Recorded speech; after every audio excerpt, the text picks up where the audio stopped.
Works most of the time. Anyway. Let's try doing a run.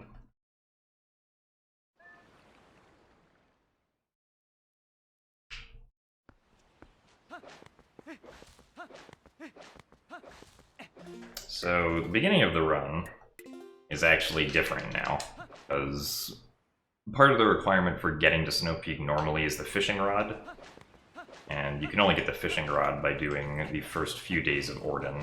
But because we don't need the fishing rod, we can actually skip the first few days, though it's very dumb. Also, Ftab, you're really going to like this, because I get to bonk into a gate like at least 5 times.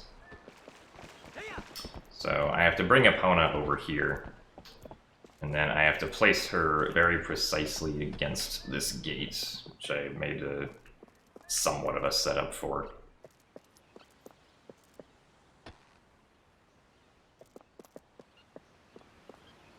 Hello. Walking. There you go.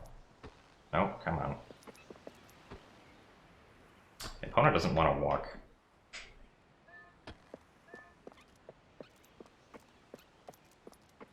Okay, there we go. This should be okay.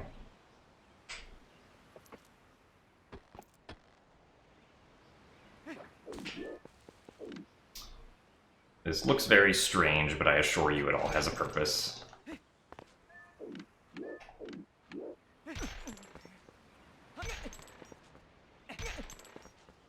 And now we essentially just have to pray and hope that eventually we can clip in.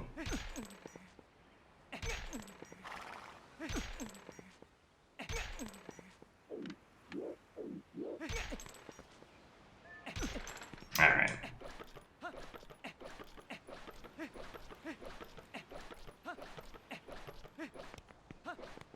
So yeah, lots of bonking with that one.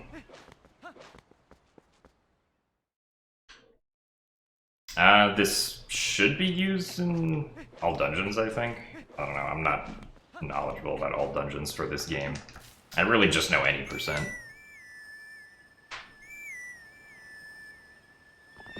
But now that we're past that, we get to do even more stupid stuff coming up. I hope you guys are all excited.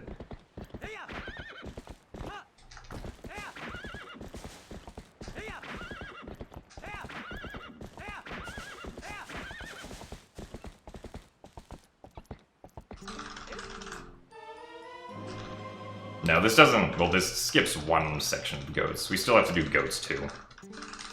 Pretty sure we'll always have to do goats, too.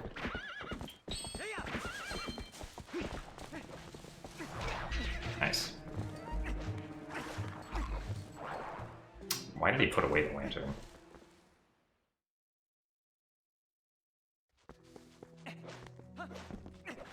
Bowser, the new trick is just an application of a super jump that hadn't been discovered before.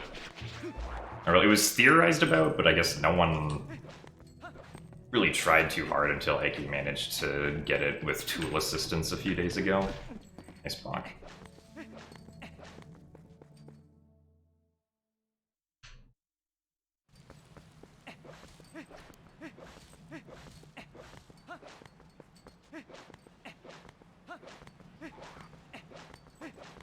Also, thank you for the good luck, Alice. Amidst the mob of people wasting points.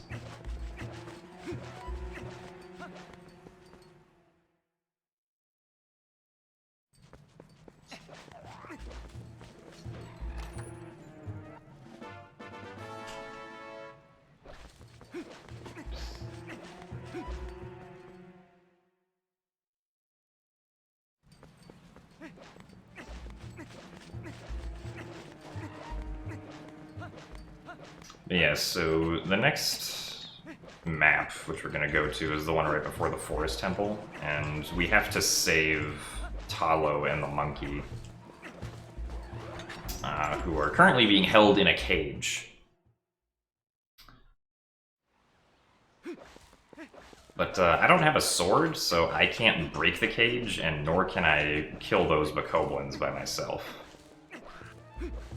So I'm gonna have to call in some help for this.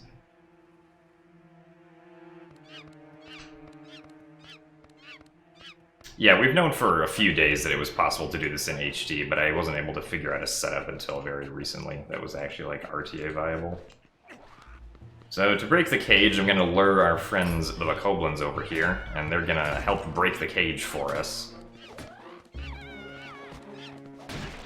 Alright. So now that the cage is broken, we're going to do this lovely little technique called Bokoblin pushing.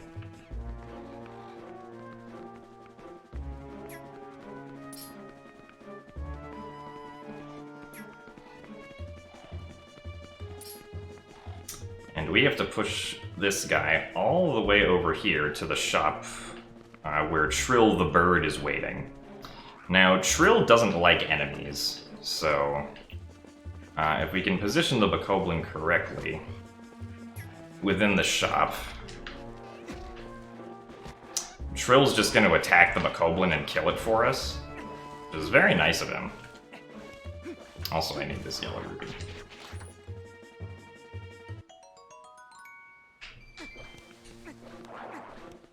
And now I get to do that all over again with the second one.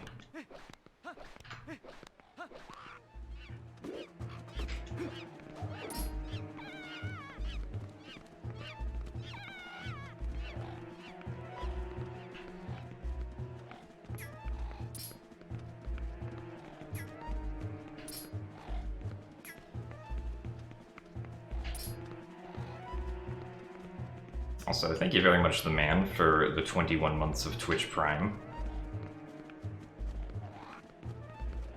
Thank you for the good luck.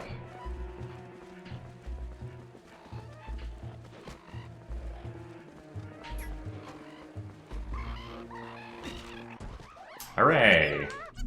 Alright. The blue guys are dead.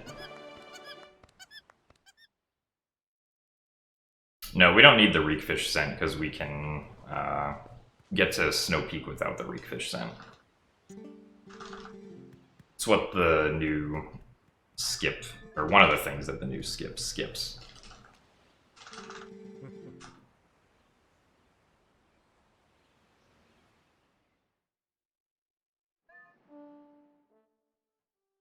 You know, if we could bring a goat up to the Bokoblins, I'm pretty sure the goat would be able to get rid of them.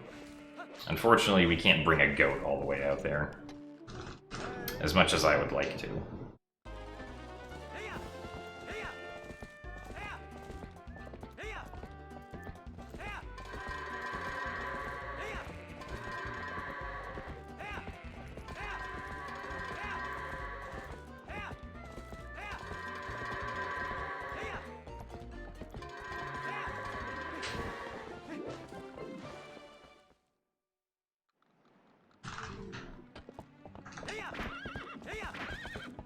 Oh yeah, that's why I made the command, Joshua, because those are the answers I anticipated people would need.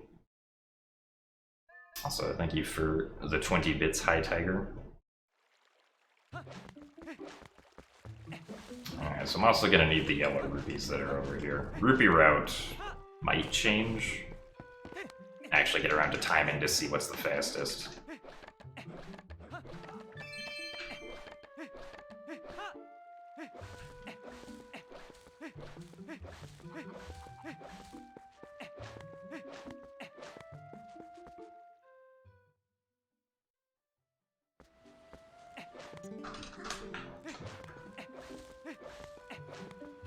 That technique is TAS only, Zacklink, because it requires frame-perfect A-B alternating. But other than that, I'm not sure how much of it has been looked into. I haven't looked into it at all, so...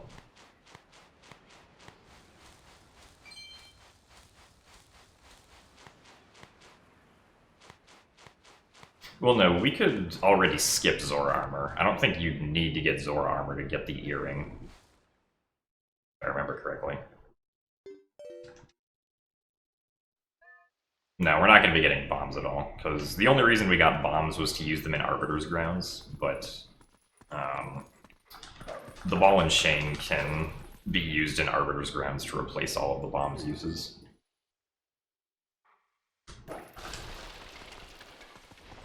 So, bombs are not necessary. The only reason they get them in the original game, even, is so they can do more feel without Zora armor. So, I mean, if we ever skip Zora armor in this game, we would need to get bombs again.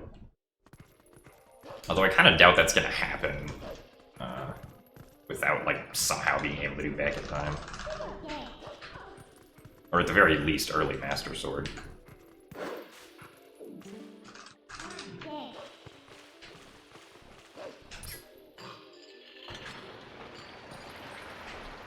I'm doing Tphd today because I figured out a setup for a new sequence break that saves like 10 minutes. I didn't figure out the sequence break itself, but I just figured out a setup that can be used in runs. So now I'm very motivated to play Twilight Princess HD.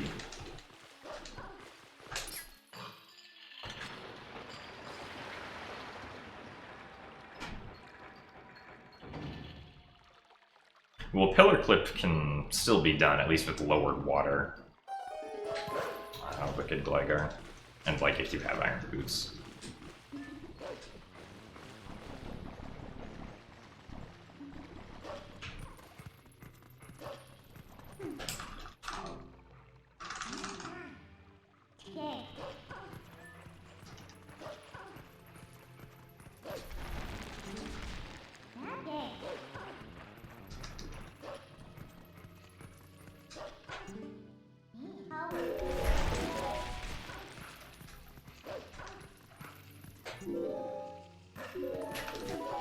Thank you, Macropay.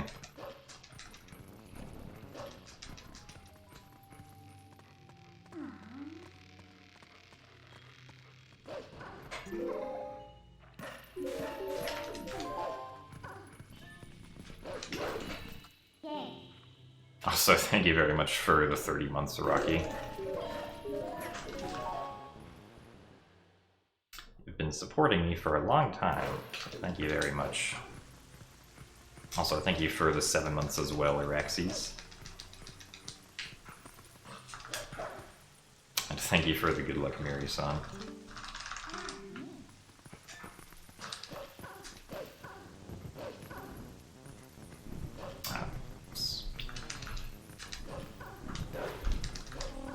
A bad dash cancel.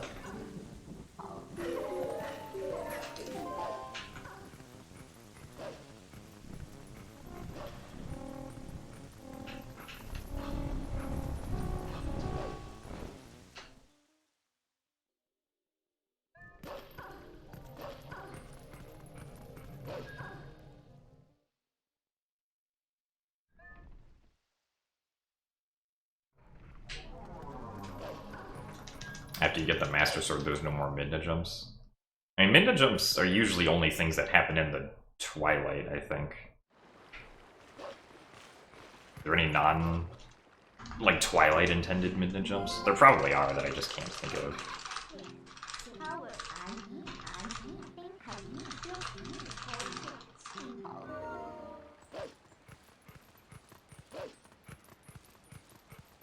Oh, yeah, that's right, and Kakariko to get the Silver Rupee. I mean, but you do that one in the Twilight first. It just stays there.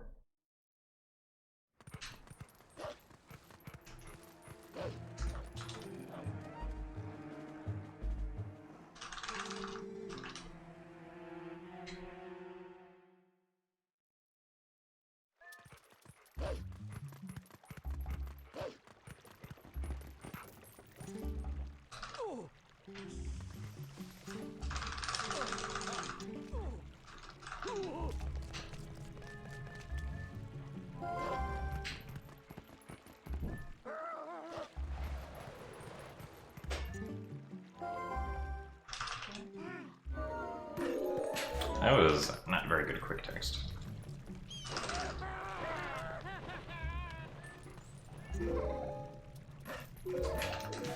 Yeah, so the rest of the run from here until, like, once we get the Master Sword, pretty much going to be the same, except I'll be doing some extra rupee collecting. That's why I'm not comparing against splits until Elden Vessel, because I'm just going to continuously lose time over my PV until then for, like, extra stuff. Except during Fair and Twilight.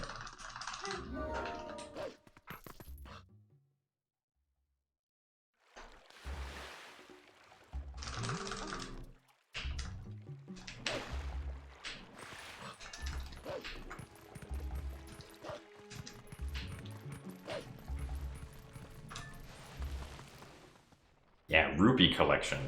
Because we skipped the first 2 days of Warden, where we'd normally get a bottle, I need to buy the bottle from Koro, which costs, or the bottle with lantern oil, which costs 100 rupees. Nice. Also, thank you for the good luck West Eye one.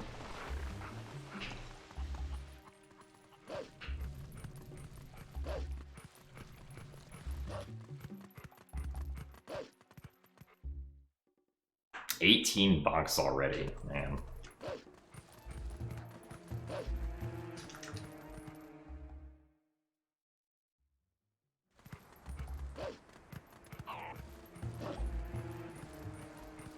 Because we still ultimately need the bottle for the Epona dive into Lineru. It's the only time we need the bottle. So if you can figure out how to Epona dive without the bottle, then we save another minute.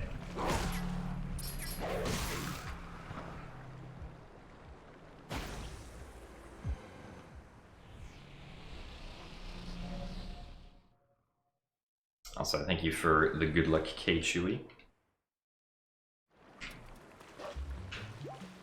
I instantly jumped into the fight because I skipped the cutscene right before it by just pressing the plus button.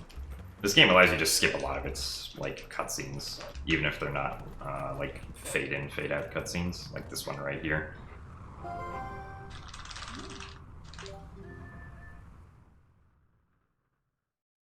Right, that's a split. The new skipped, I don't know if I'd say it's difficult, but it requires having good positioning and good Wolfos RNG, which is not a given.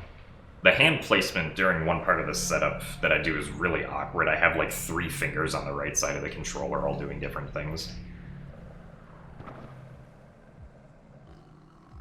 Politely ask the game to not void link out. Oh, it's not the worst idea.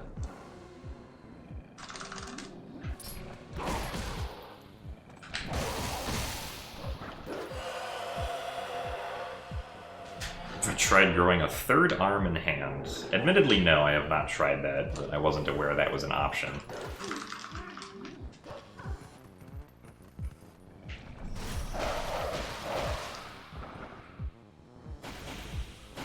No, you can't kill all 3 of those Shadow Beasts without Midna. That would be a very bad sequence break for someone to encounter.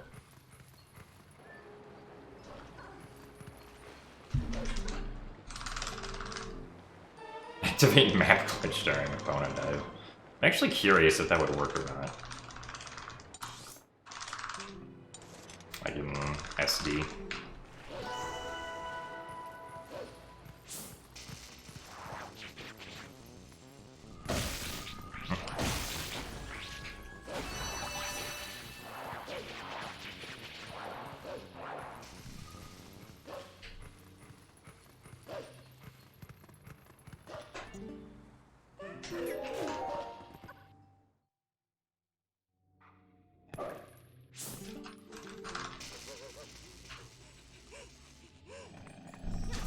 Actually not sure how much time Early Master Sword would save if it was still in. I think like another 15-ish minutes. Nice. But that's just like, I don't even know if that's low or highballing it. That's just chucking the ball randomly as a guess.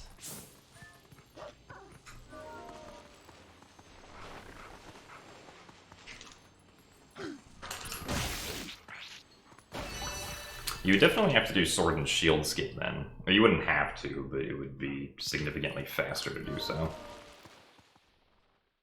Zelda games I haven't played casually.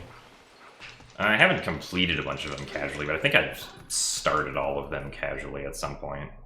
Except like the CDI games and like Tingle's Rosy Rupee Land, those I've never played.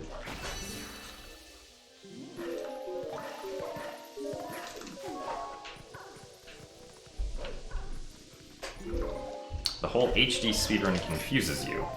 Well, the HD remakes of like of Zelda games, like Wind Waker HD and Twilight Princess HD, are considered separate games for speedrunning. Because the games are, like, fundamentally different, and like, it doesn't make sense to compare the two together on, like, the same leaderboard. Because, you know, the games have different glitches and have, like, different pros and cons compared to one another. Twilight Princess HD, for example, has less bugs in each Twilight section compared to the original game. Also nice. Where did you go?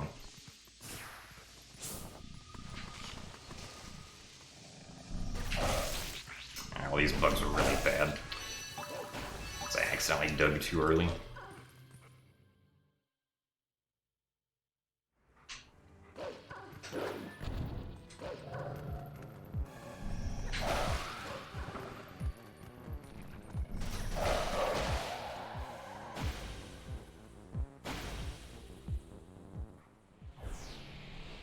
I have no idea how the glitchless runs of these games compare, because I've never done glitchless.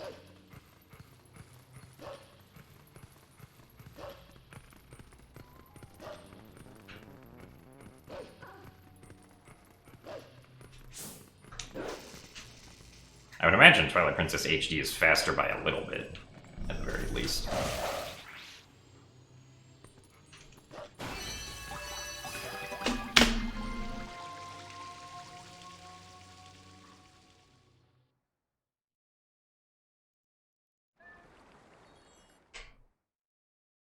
Another pro of Twilight Princess HD is it's a weird technique known as input buffering, which allows us to easily get all of what would normally be one-frame text skips and midna jumps. So, like, the backflip that I did at the beginning of this area was to get out of a midna text trigger, so I didn't have to hear midna speak again. And all I had to do that was hold down and target, and Link automatically did a backflip right away as he loaded in. Wouldn't be able to do that in the original game. You'd have to hold down, target, and press A on the exact frame that you have control to do that, because the original game doesn't have input buffering. At least not with, like, the A, B, X, and Y buttons. You can input buffer, like, analog directions with the item wheel, because analog directions are tracked differently. Also, thank you for the 50 rupees bean seller. Not a huge skipper in it. It's only Twilight Princess HD, and it's just being able to do early Snow Peak finally.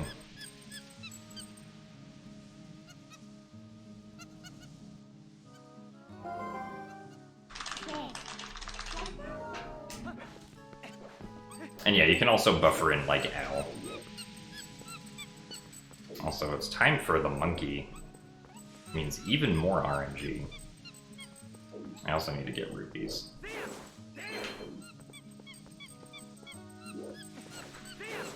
It feels like it should be faster to get that red rupee chest right there than to get the 2 yellows that we currently get on the rooftops.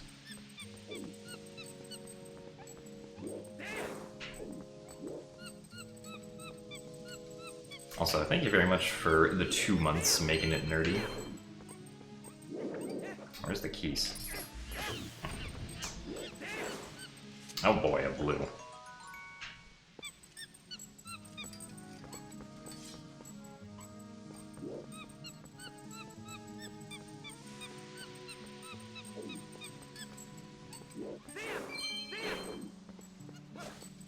Yeah, I'm coming, monkey. Don't worry. Just keep swinging. Once again, the keys is in a bad position.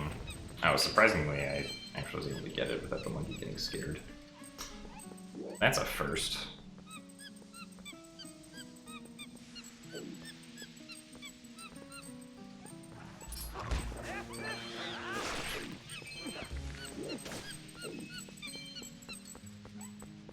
I actually got a lot of rupees here, surprisingly.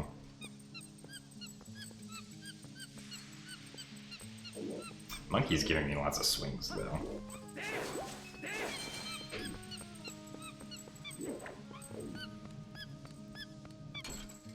Also, thank you for the good luck, M-Buck.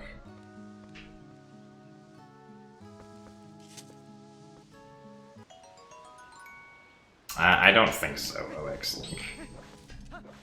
That is a funny gag theory, though.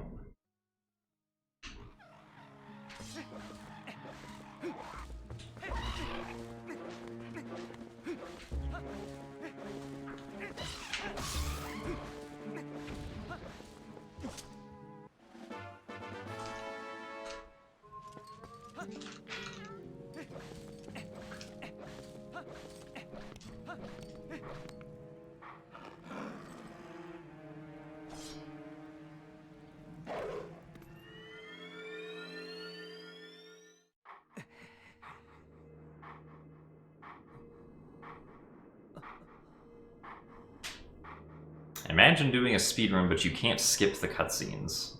I would love to only have to imagine that.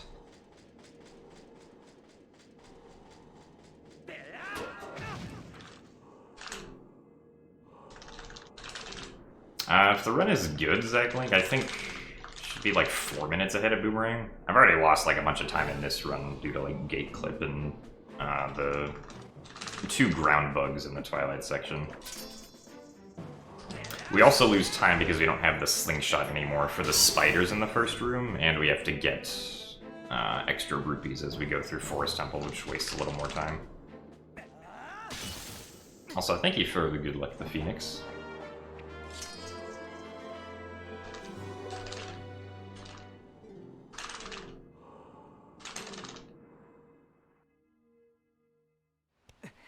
A mod where every character is replaced with Malo.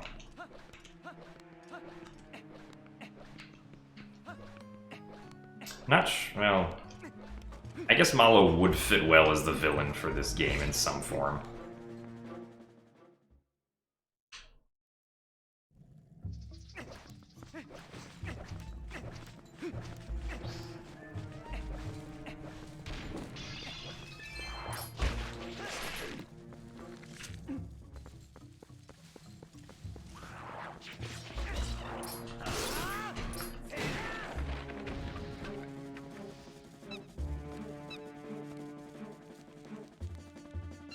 Yeah, Korobottle is going to be bought after Forest Temple because we walk by him anyway.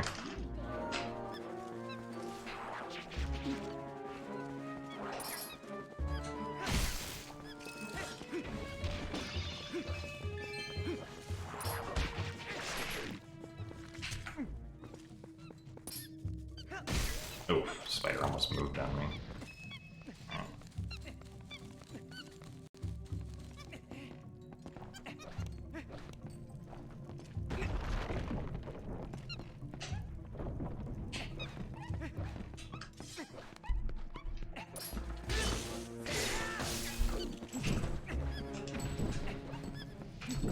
Well, the 10 minutes is just an estimate. We don't know exactly how much it saves, but it should be somewhere around, like, 10 minutes.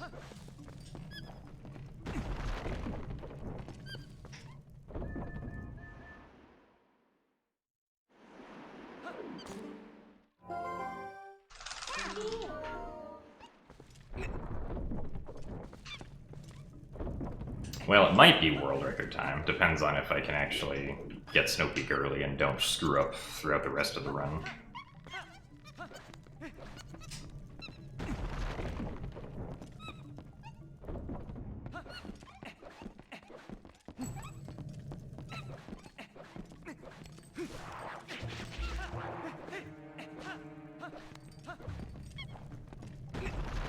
Snow Peak early is going to be right after we get the Master Sword, which will, I think optimally is like a 145 now. Or like a 147 or something.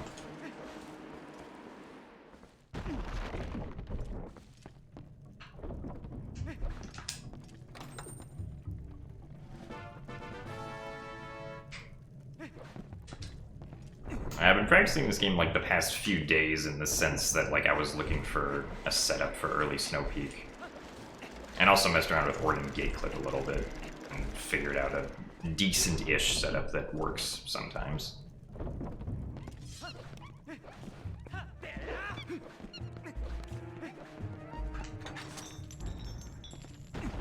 Also, hey Pugbutt, thank you for the good luck.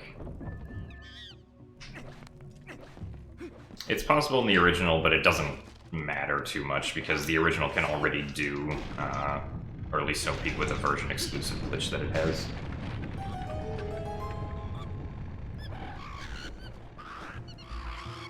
No, I doubt I'll run Tphd ever.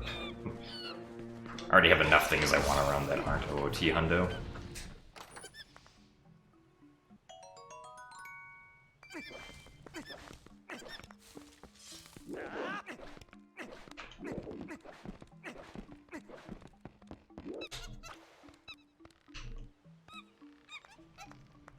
I'm more interested in 100% for Ocarina of Time 3D on the 3DS. In general, I'm more interested in that game than the original Ocarina of Time.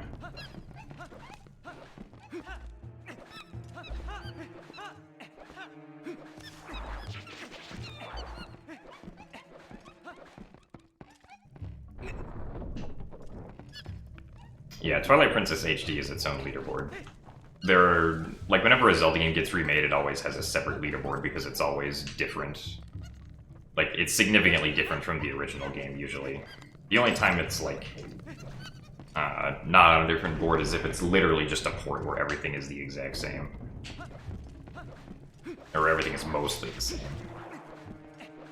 But there's a pretty clear line between a port and a remake.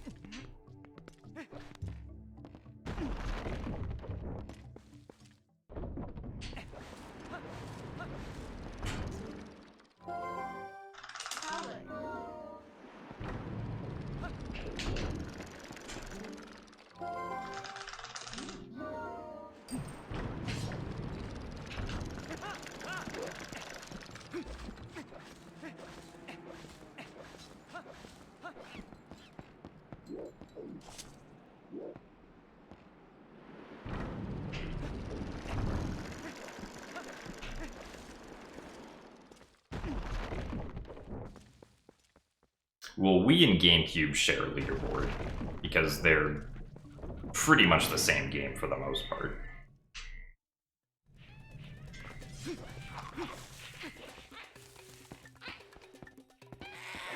Only 2 hops. Really need to put my sword away.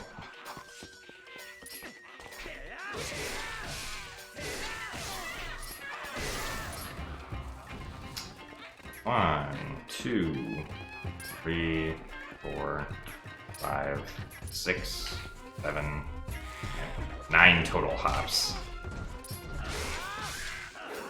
Oh well.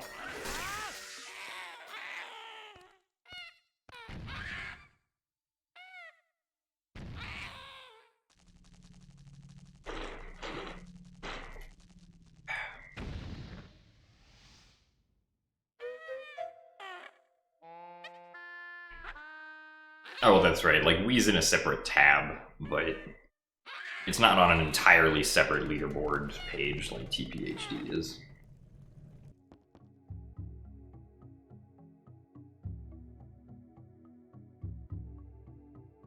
Hey, Razin, thank you for the good luck.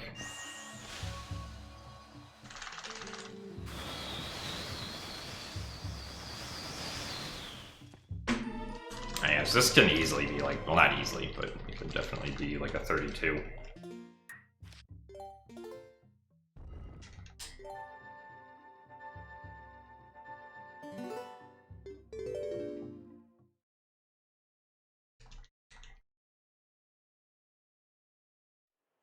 Yeah, spin attack is stronger than normal attack. Not by very much, though, only by like 33%, I think. I have 75 rupees, so... Nice.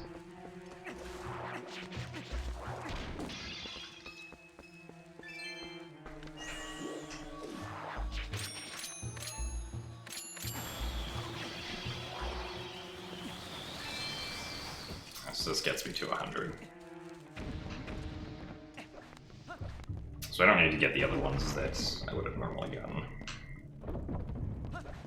No, I've never had a wolf like amiibo.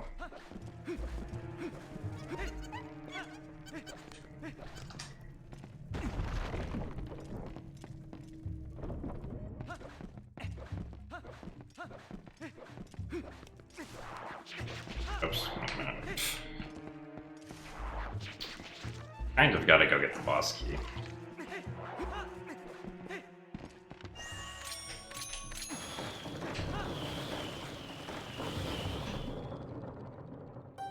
This game amiibo just makes, or specifically a Wolf Link amiibo just makes save warping faster by a few seconds.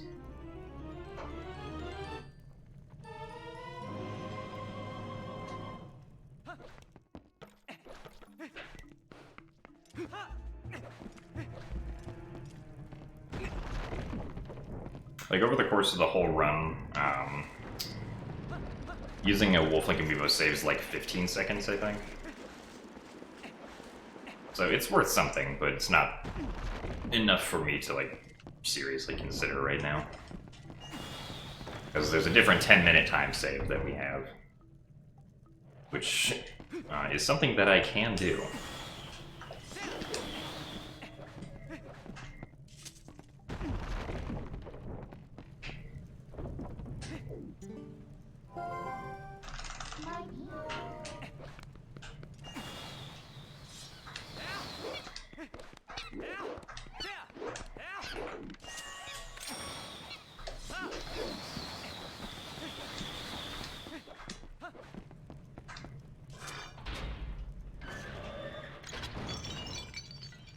Izideki, I feel like when I timed it in the past, I always saved like half a second with it. I don't know, it looks cool.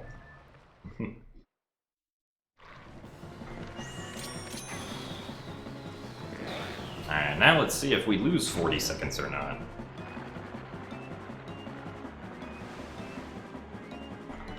Yeah, we do have gyro in HD to make it really.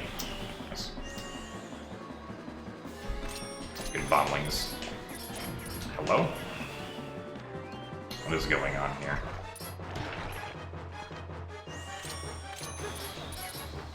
There we go.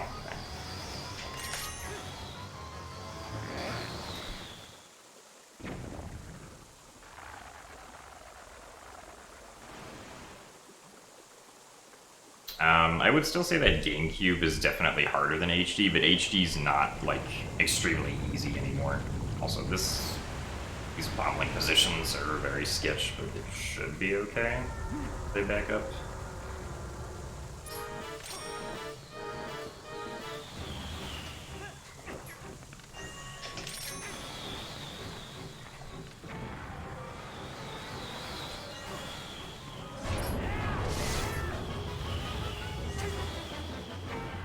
Still got Euclid, but bomblings exploded a little bit.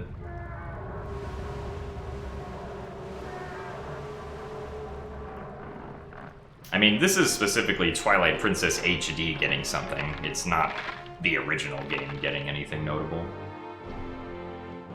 No, this game is very much not a port. It's very much separate from the original. I mean, yeah, if you want to learn HD, you can just run the old route.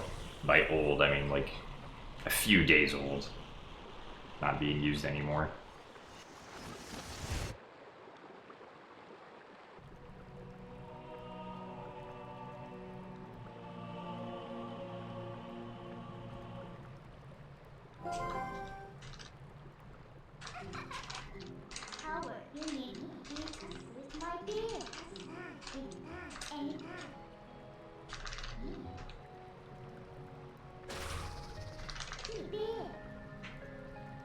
Both versions of the game have Gale Boomerang long jump attacking.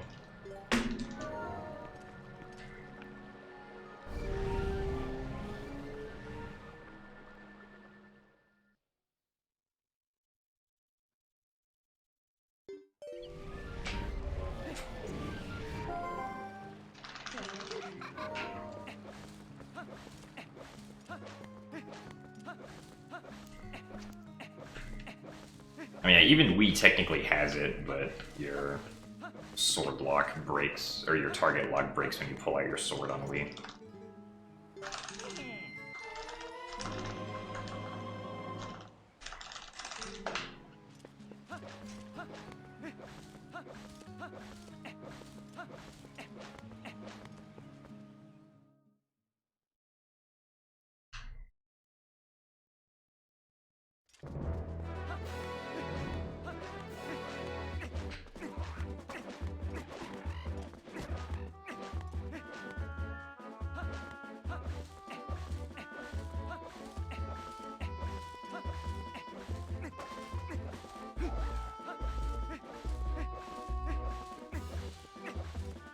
Hey, Red still plays. Thank you for the good luck. This run sucks, but doesn't really matter in the moment if a run sucks if you can save like 10 minutes.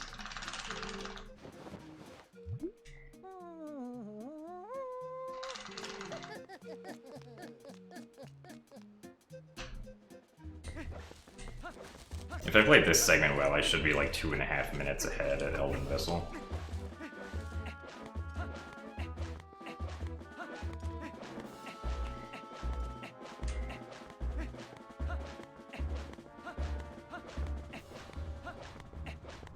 Also, thank you for the good luck, Roomazerly.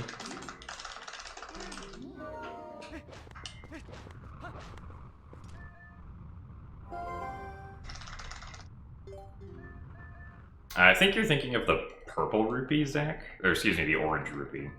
I don't know of any purple rupee that's in Orden, but there's an orange that's behind the house, but you can't get it until you have Gale Boomerang. If we were able to get that one right away, then that's what we would do. Because that's by far the easiest way to get money without wasting any time.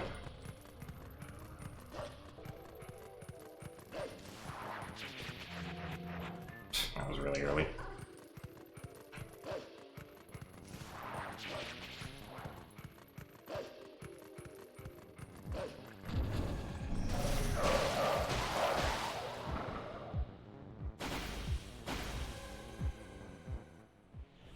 Oh, by the water wheel. I think that one was considered, but I don't think we're able to get that one.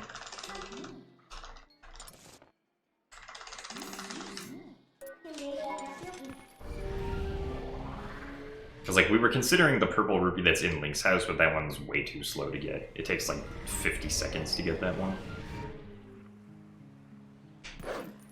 A side hop slash? Well, we don't have a sword then, so I don't think we'd be able to get that. Unless you could just get it with a side hop.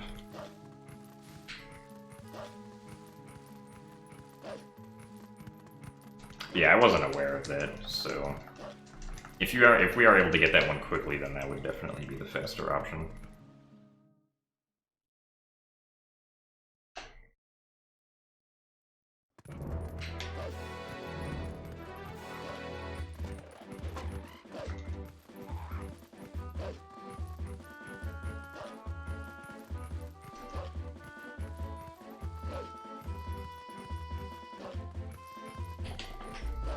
I do think that maybe getting the red during Monkey Escort is probably faster than getting the 2 yellows that we get on top of the rooftops. Because those take like 17 seconds to get, I think.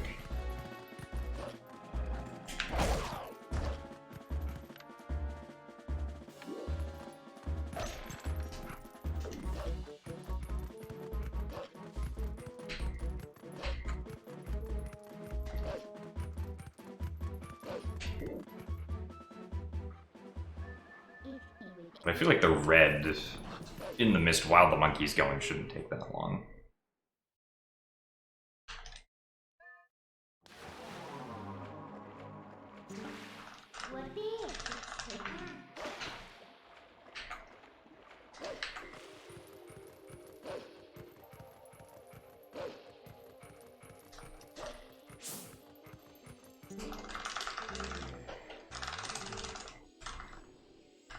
Good evening, Phantom Sunny.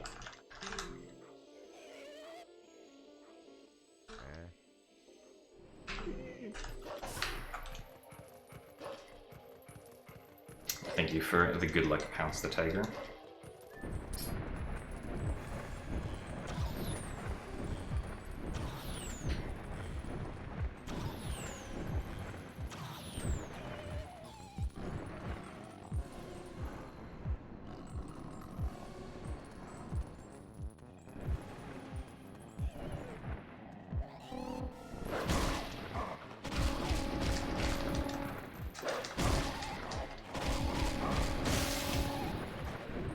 The trigger for, like, starting that cutscene on the bridge is just huge and extends, like, beyond the bridge in that direction for some reason.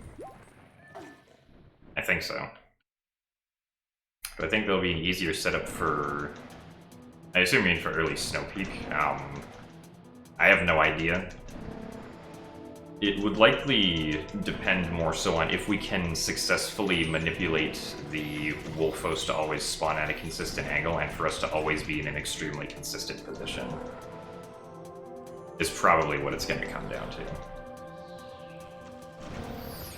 If we can do those two things, then it should be fairly consistent to make the skip work.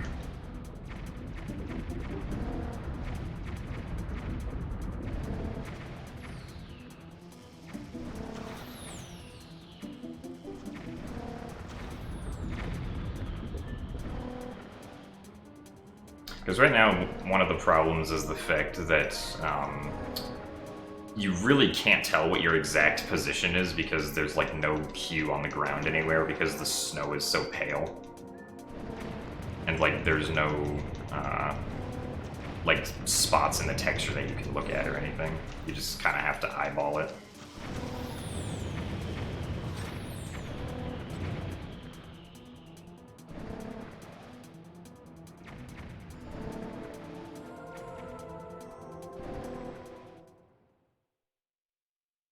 Hey 3am, thank you for the good luck. The new trick is pretty cool, but it also makes this game a little more reliant on RNG than one would like. Because the new sequence break itself is dependent on RNG in some form, and also adds in two other tricks that are RNG dependent.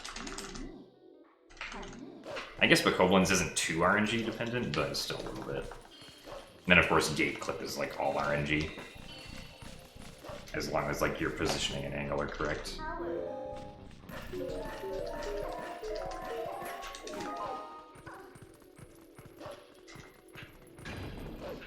You might be able to tweak monitor contrast to like see the texture better. That's actually something I hadn't thought of. That might be a good idea.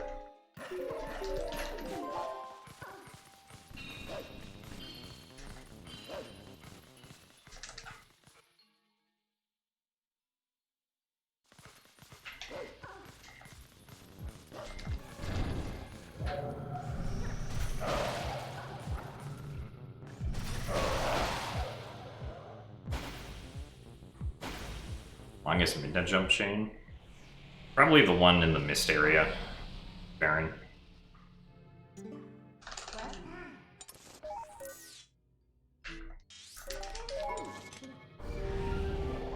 I think you have like 10 midnight jumps in a row. It's a lot, basically.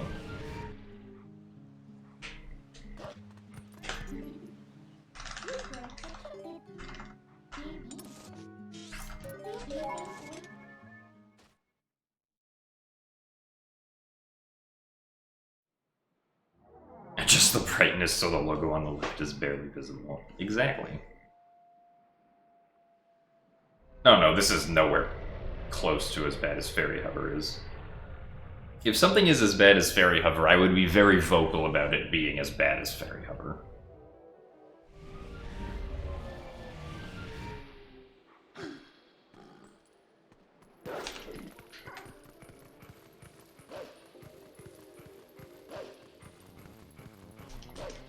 Difficulty-wise, I just wouldn't say that the new trick is like actually all that difficult. It's just very finicky.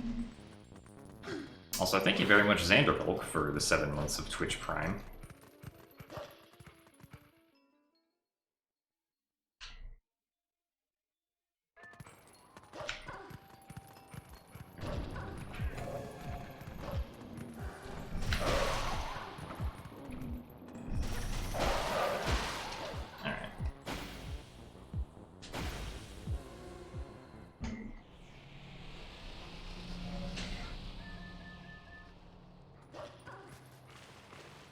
So here we're actually going to get a comparison to see how far ahead we are.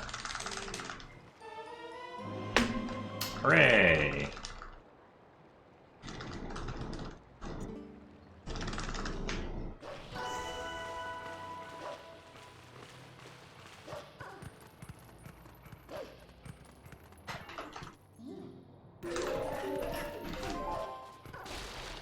That's just with the Orden time save, though. We still have 6 minutes that we can save coming up.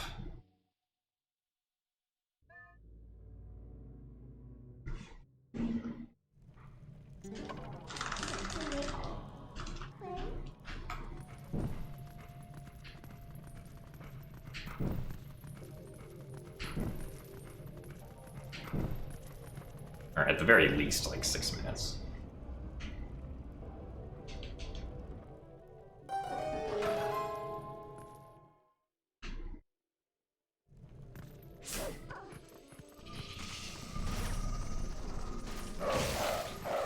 Really?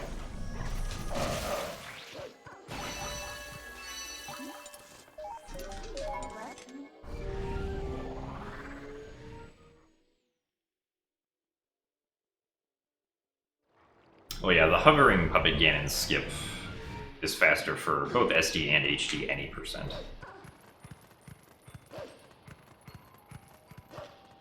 You can't do like the burning the pot lid in HD any percent because you can't clip out of bounds easily. You don't have hookshot. Also, hey Danny, thanks for the good luck.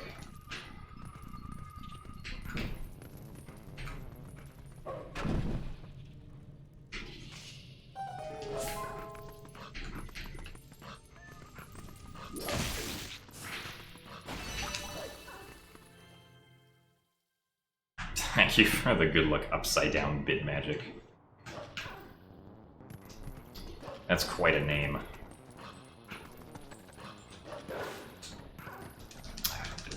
Dash cancel.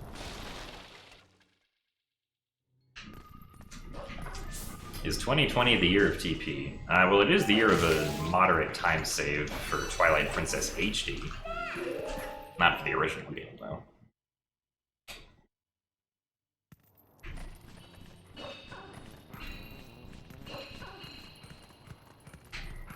You plagiarized me. How dare you?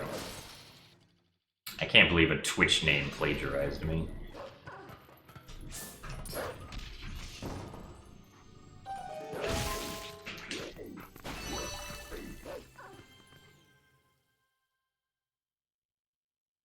March was the month of no TP, yeah.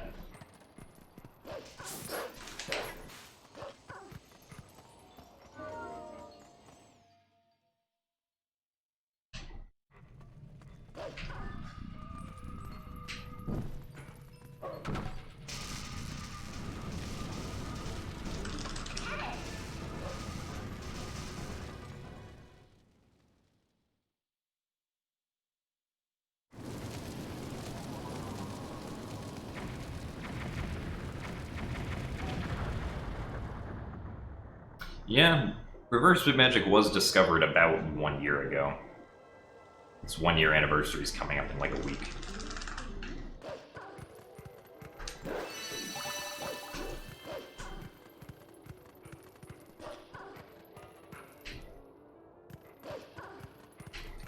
Yeah, I'm using gamepad. Gamepad is the optimal way to speedrun because you can use gyro controls for aiming.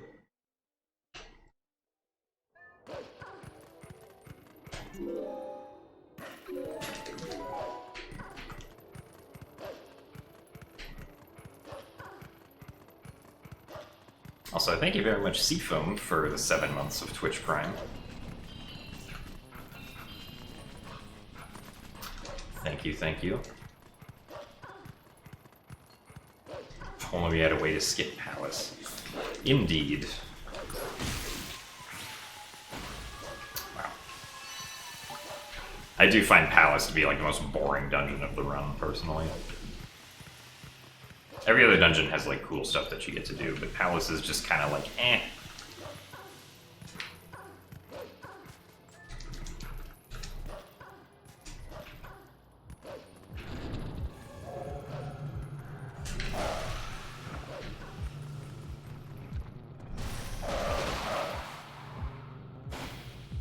Hey Shade, thank you for the good luck.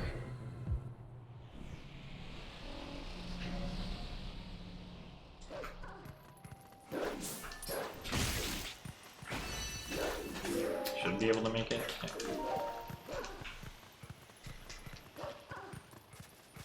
Yeah.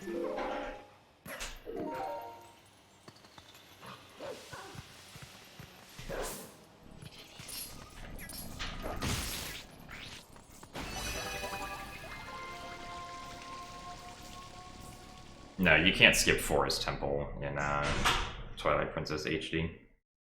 Because you can't do Gorge skip. You need to beat the Forest Temple to warp the bridge over to the Kakariko Gorge. If we had early Master Sword, we'd be able to skip the Forest Temple.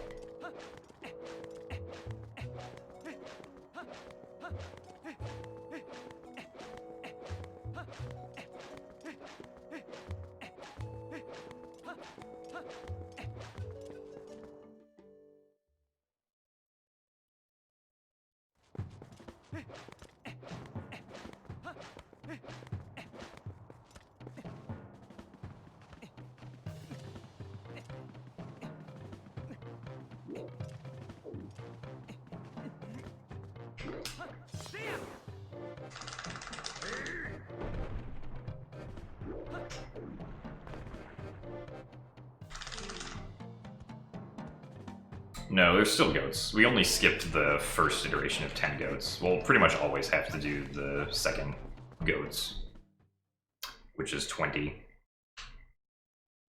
I would say that SD is definitely harder than HD. Even with this new stuff making HD a little bit harder than it used to be.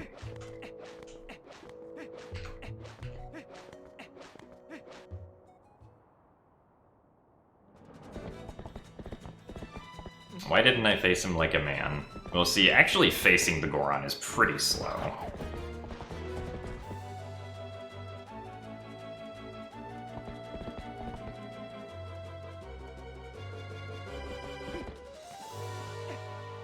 I mean, consistency-wise, Tphd is, like, much worse now, but as far as difficulty goes, I don't think that the new tricks we do are that much more difficult than what we used to do. Like, again, the biggest problem with early Snow Peak is getting the Wolfos to run correctly. At least from what I was testing.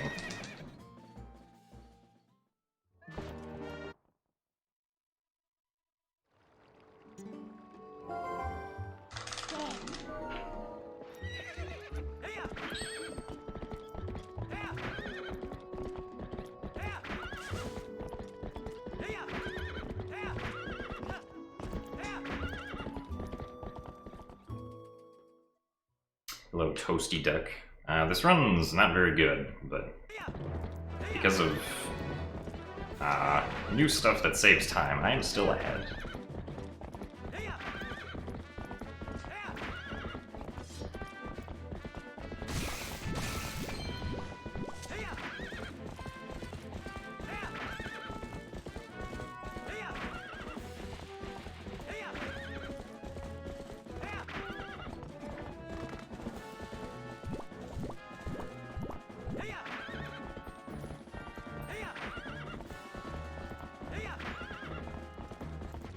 I'm using the lantern on my horse because I need to get my lantern oil to be less than half full so that this lantern oil refilling cutscene lasts as long as it needs to.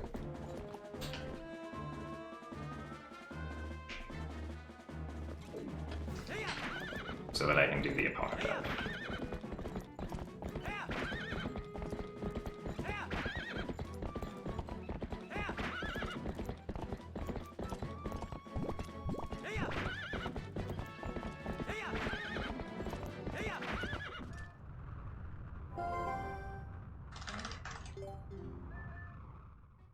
No, I do have a bottle. I bought the bottle full of lantern oil.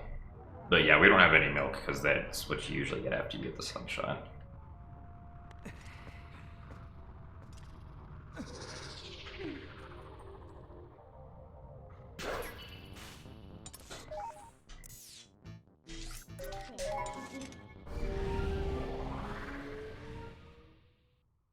But yeah, that's an opponent dive.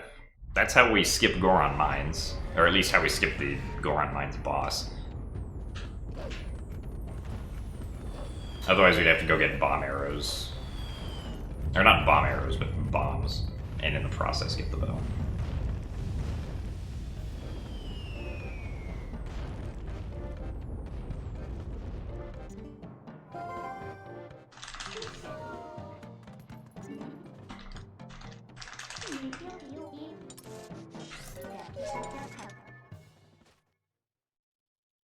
Yeah, I went and got the Zora's Domain portal before going to Elden. It saves like 30 seconds, I think, to get it before going to Elden. Because we can clip through the Lanayru gate, and that's faster than running all the way around Lanayru to finally get to the Zora's Domain portal.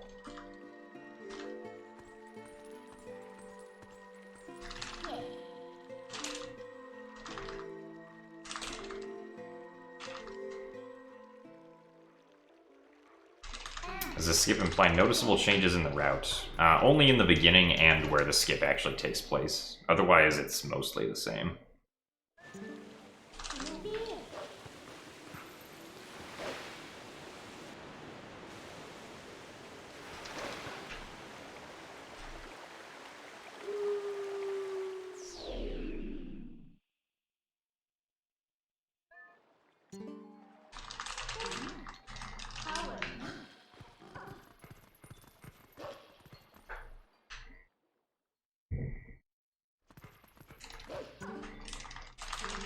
Why was this the best segment?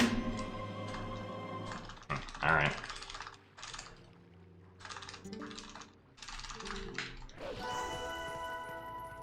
Early Snow Peak will happen after we get the Master Sword. Or hopefully it'll happen. I guess I should say.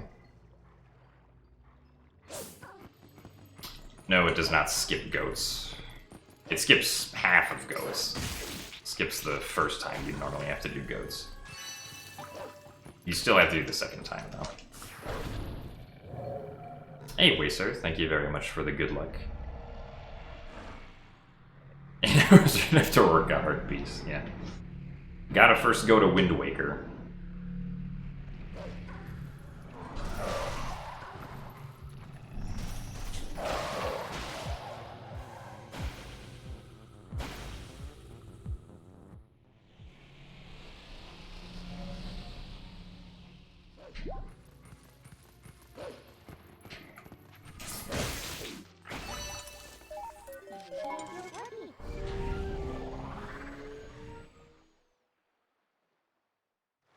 Well, I mean, even cutting out half of goats is still pretty good, I think. In my opinion, at least.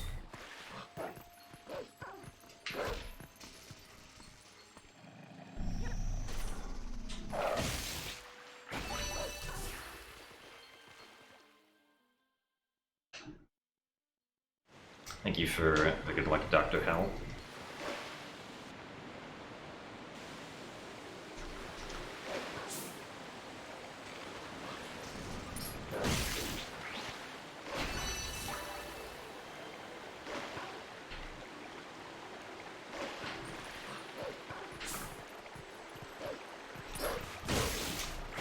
I've been doing alright.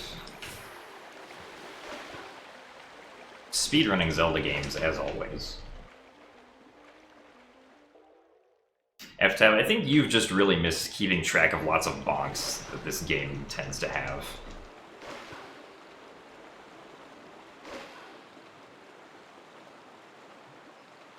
Also, hey Ghost, thank you for the good luck.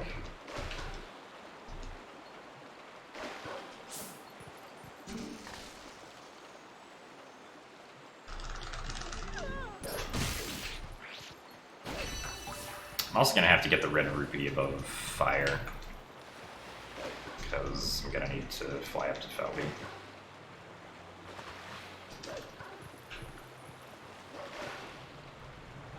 Probably gonna make Zora armor a little inaccurate.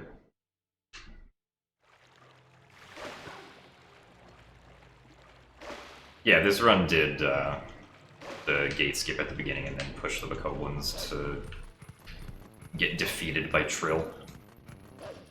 I lost like probably 40 seconds on that segment though, so it wasn't like too optimal.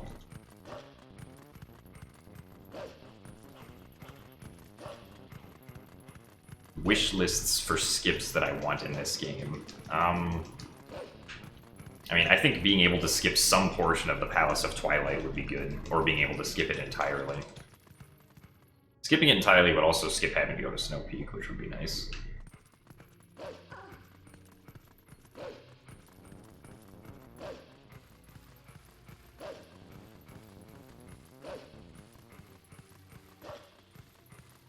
instead of fire red. Might just be fastest, or well, no. I mean, every other 10 rupee potential slot is still like loses time somewhere, as much as the fire red would. I don't think it really matters. I mean, like, I could get 2 blues in Forest Temple. Like, 2 of the blues that I skipped getting because I had enough rupees, but those would have still required a boomerang throw to get.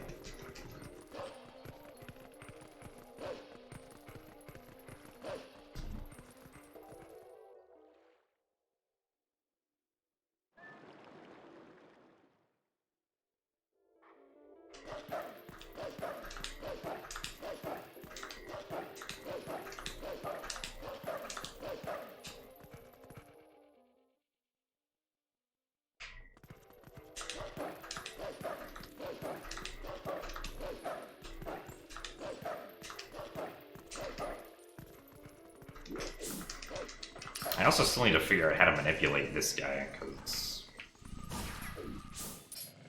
I still don't get what's going on there.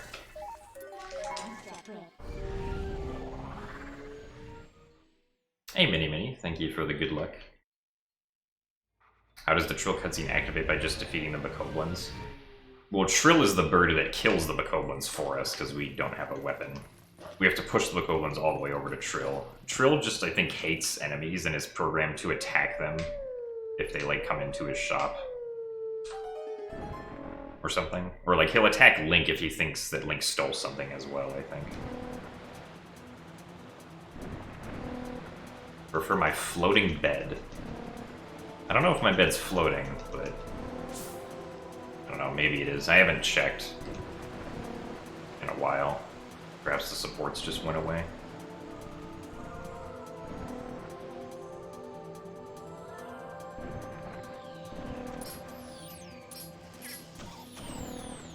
I need to get this tier. I did something wrong there. I was flying really far in front of the bug. Like, why are we flying so far in front? An interesting time loss.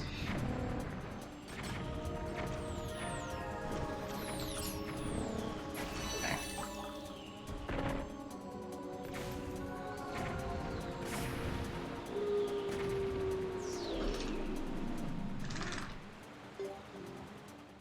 Oh, well, yeah, the Malo and, like, the monkey, the cutscene for them being saved is triggered when the cage is broken and the Bokoblins are both dead. So as long as we can kill the Bokoblins and break the cage, it's all good.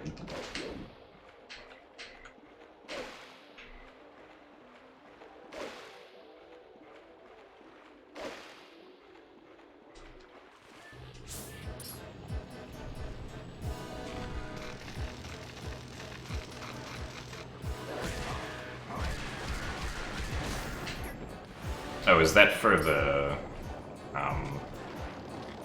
what is it, the Castletown bug, Linkus 7 chair? I'm just gonna call you chair, probably.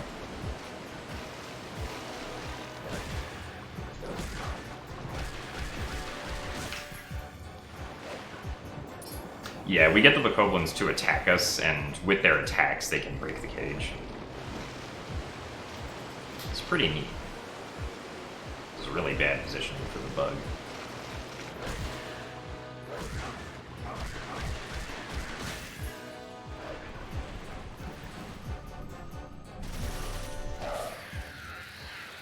Yeah, I guess that wasn't too bad of a linear Twilight. I'm losing like 15 seconds, I think. I put the camera to the side because it actually makes the bug attack me faster when the fight starts. Because for some reason where the bug starts is dependent on where the camera's facing. So, yeah.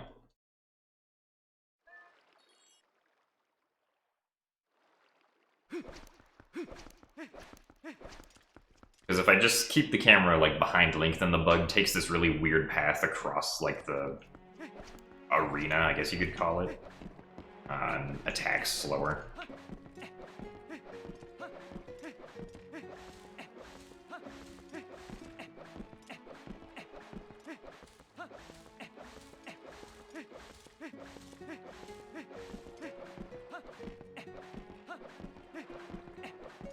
Alright, so I'm going to need this red rupee.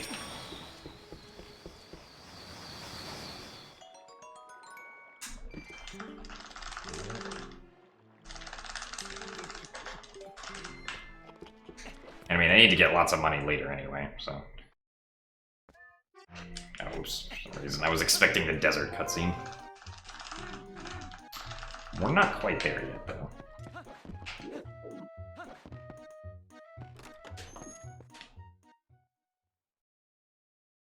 Oh yeah, we don't have song requests here. Not personally my thing.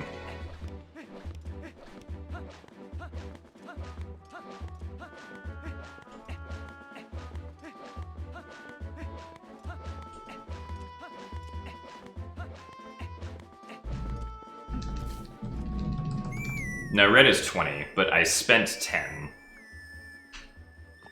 to fly in the cannon, yeah.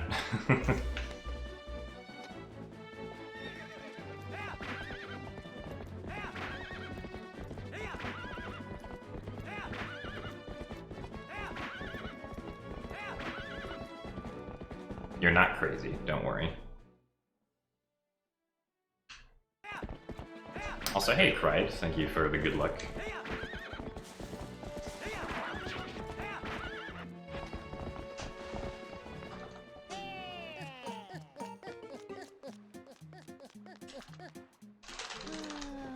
Well, at this point, I'm just saving up to fix the City in the Sky cannon.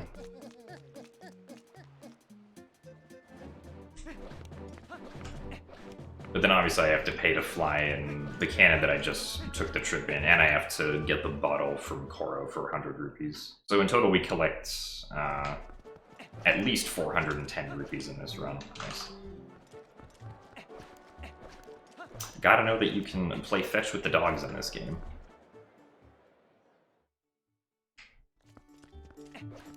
That slide right there is called an Epona slide.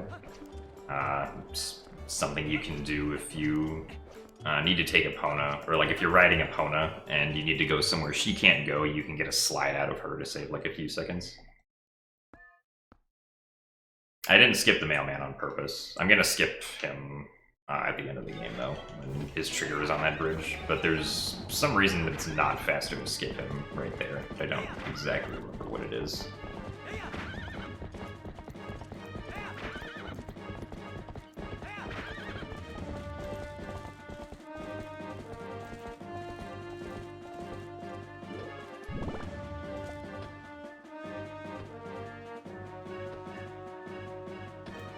Ah, dang.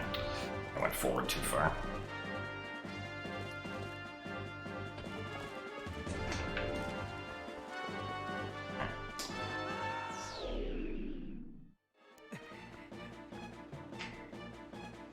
Yeah. What's wrong with pushing Bokoblins in HD, Trez? It's not like that difficult. Or at least it's not any difficult than I remember it being on SD. Why is it even worse?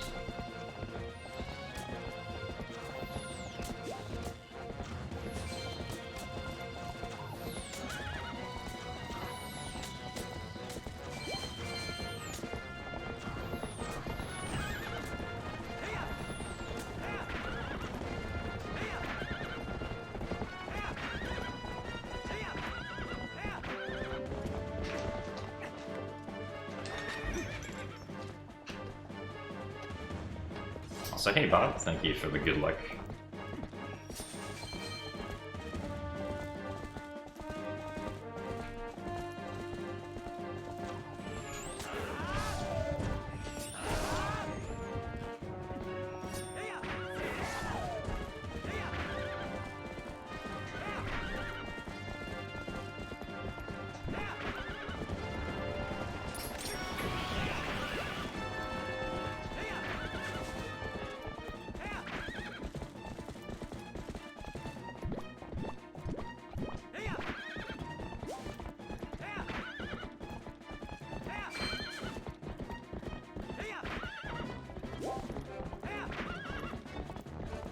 Thank you for the good luck as well, Bruggles.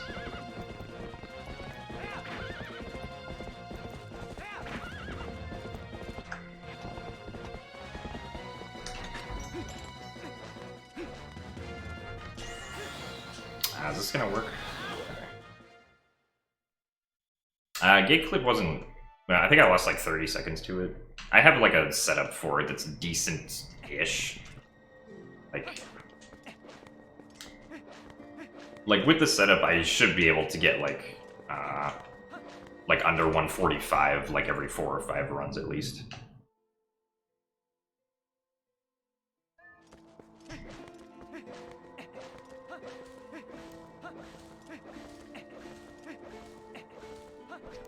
Yeah, the Zora Armor segment is pretty cool. You get to do a lot of fun stuff. 2 Epona slides, a bunch of LJAs. Out of bounds clip.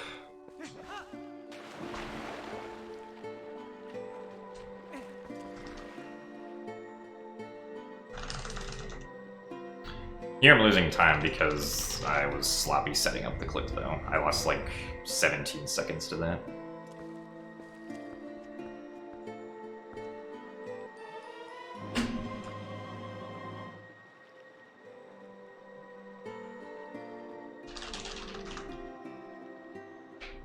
Yes, and then there's the Iron Boots split. Which is more RNG, just what this game needs. With Gate Clip, Goats, Bokoblins, Bow, Puppet Zelda, Bookless.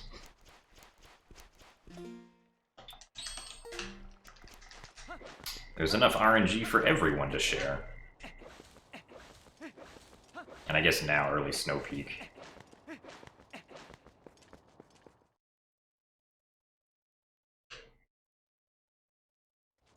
Well, you can skip Zora Armor, but it's actually slower to do that, because that also requires getting explosives, which we completely skip in the run now.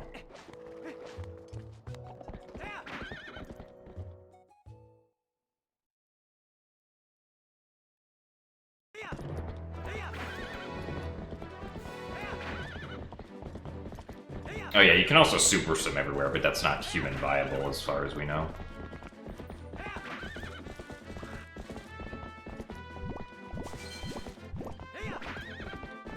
Like, that's what the task would do, is just super swim everywhere.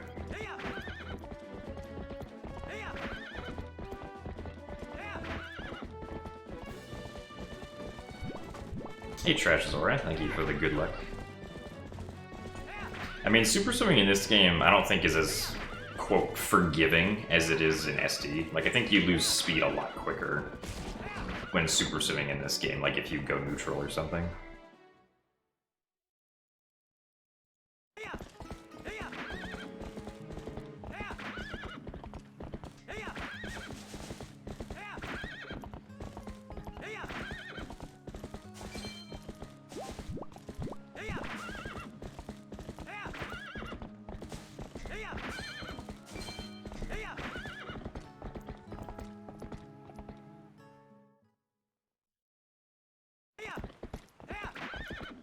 Oh, sorry, I'm talking about Wind Waker SD when I was referring to super swimming. Because, yeah, super swimming in Twilight Princess is HD only.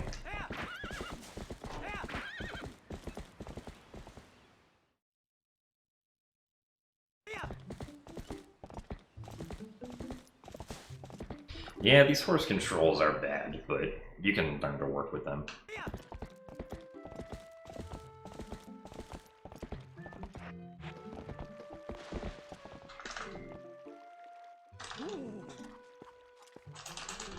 I mean, you're not gonna miss much right now, F-Tab. I'm just gonna get the Iron Boots in like a minute and a half. And then I'm just gonna ride on Epona a little bit more. Go to Lakebed Temple.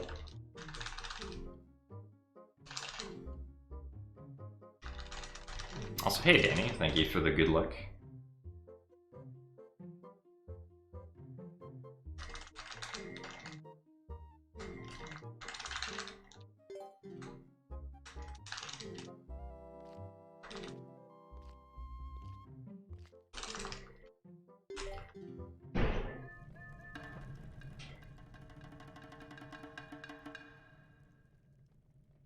Alright, Bo, what do you have? Well, that's not what we like to see.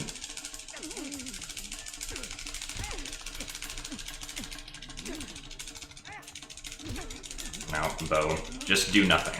There you go. Alright. Also, thank you for the red rupee bean seller. Yes, bow is very much RNG.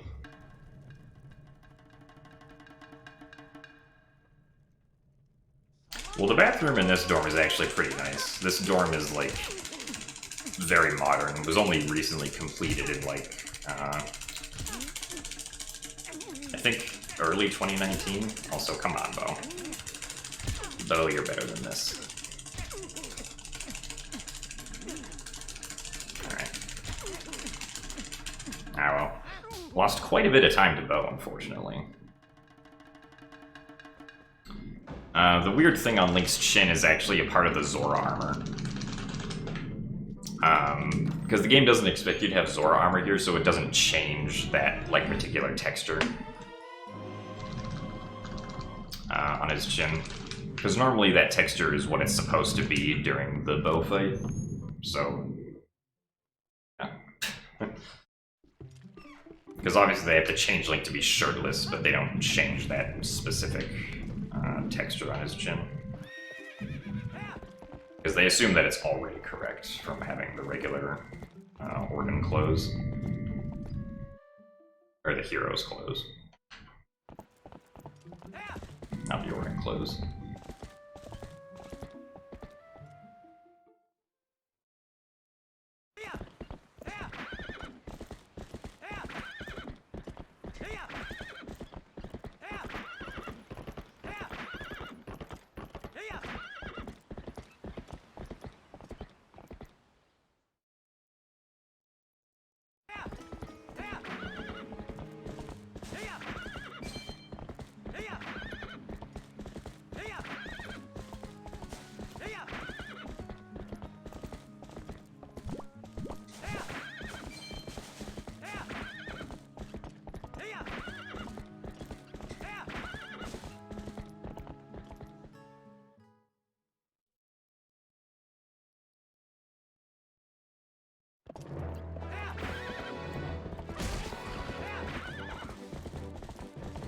How many dungeons do you finish in this run? Forest Temple, Lake Bed, Arbiter's Grounds, City in the Sky, Palace of Twilight, Hyrule Castle. I don't think I'm forgetting any.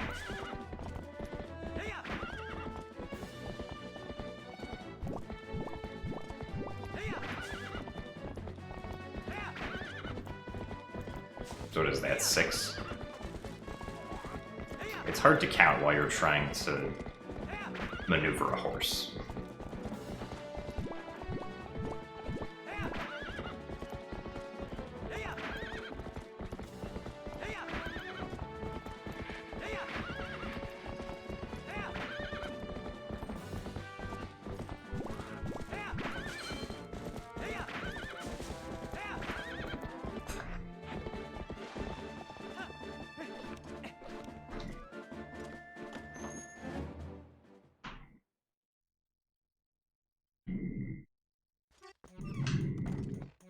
I don't equip the iron boots. Oh well, I guess I'm gonna fall slowly.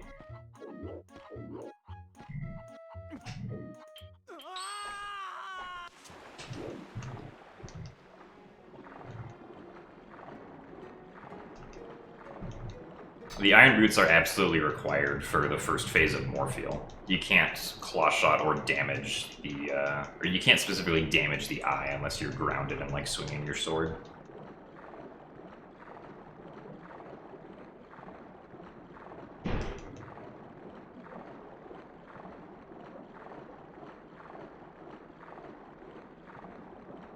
At least I believe that's where they're required.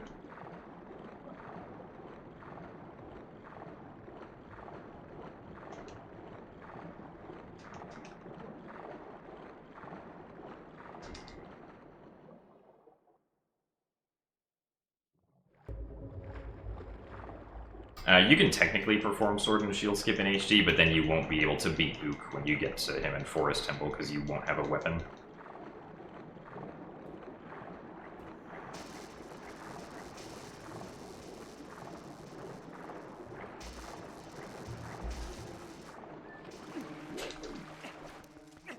That's not a problem in the original game, because with early Master Sword, you have the Master Sword. But because we don't have early Master Swords, we would just dead end once we get to Ook.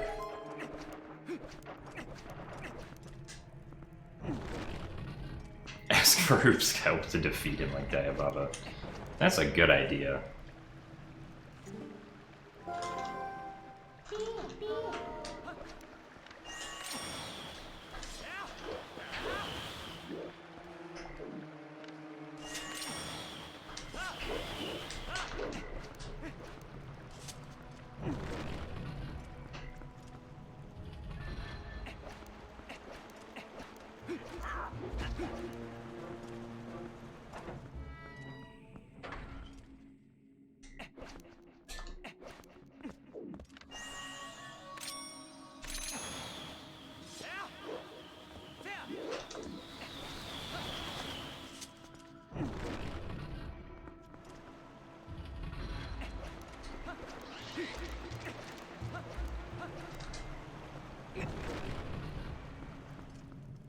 I mean, biggest time save in either version of Twilight Princess would be early Hyrule Castle.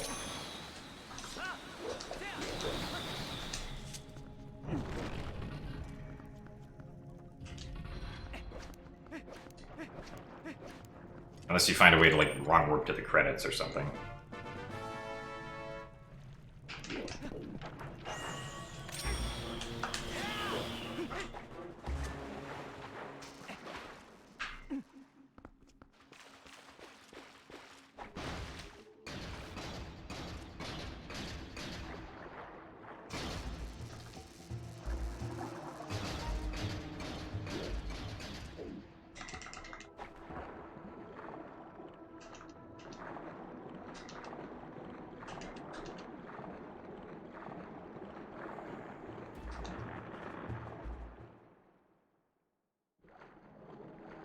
You could rename bit to be more accurate. What would it be? Probably title control.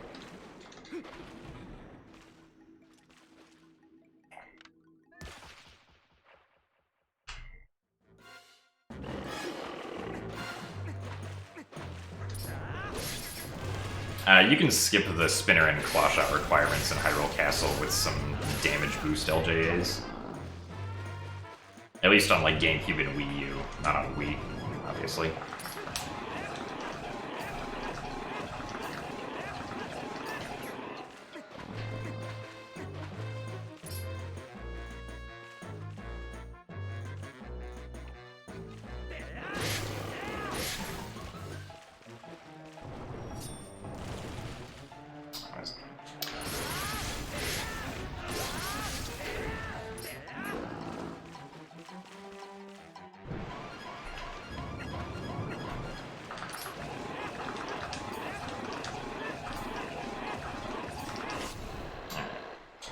Good 2-cycle.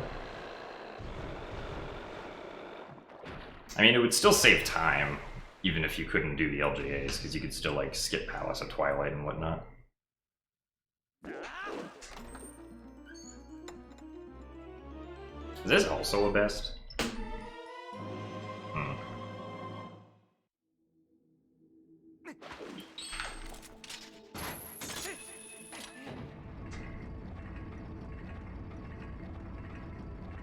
My bests aren't as good as I thought they were.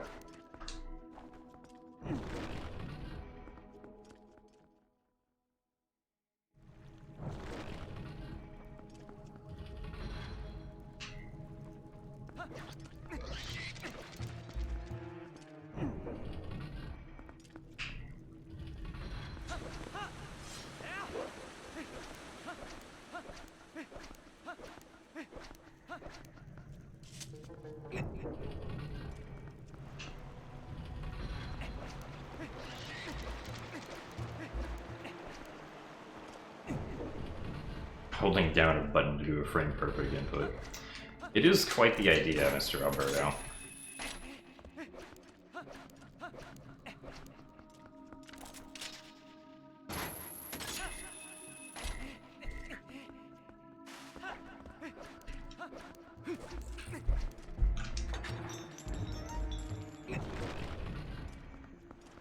Yeah, I feel like the Wii U was just marketed really badly. and Nintendo assumed that it would do significantly better than it actually did.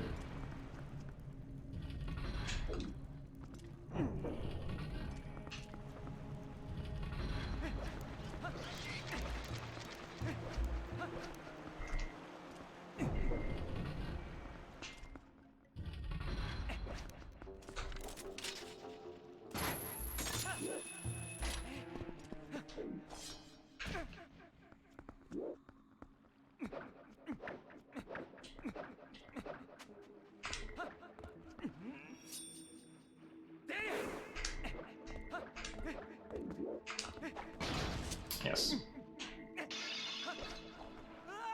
Must break that pot, clearly.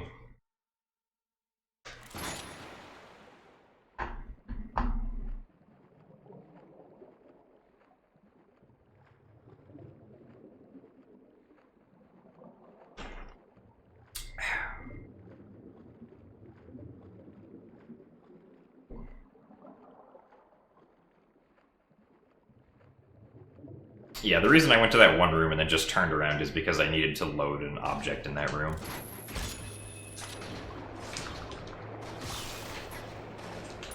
Because loading an object in that room will unload an object much later on in the run that saves me like a minute. Hey Fino, thank you for the good luck.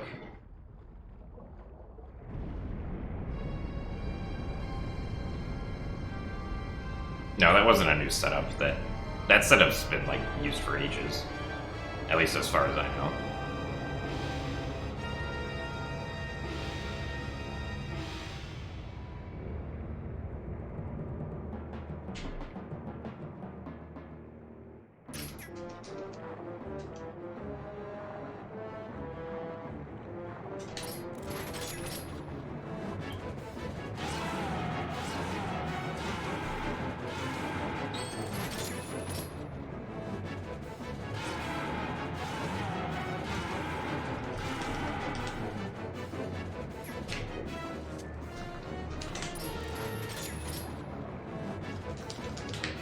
Hooray!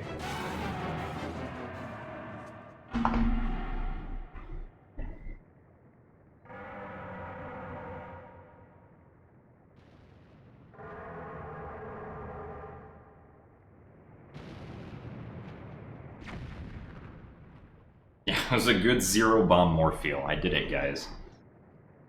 Yeah, you can buffer the regrab if you want, but I don't see a reason to. Because it's, like, not very difficult. As long as you do it when Morpheal is bobbing downwards, you'll be okay. Unless Morpheal is moving upwards generally, then it's probably not going to happen.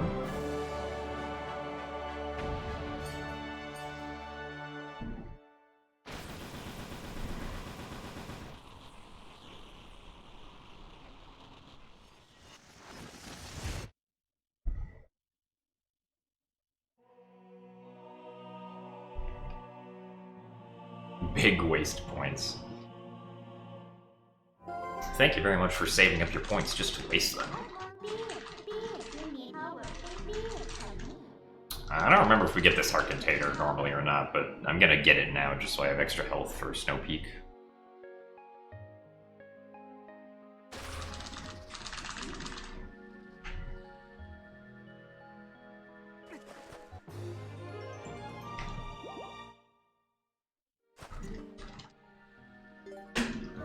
Should also probably get rid of this best too, because I'm gonna collect the heart container.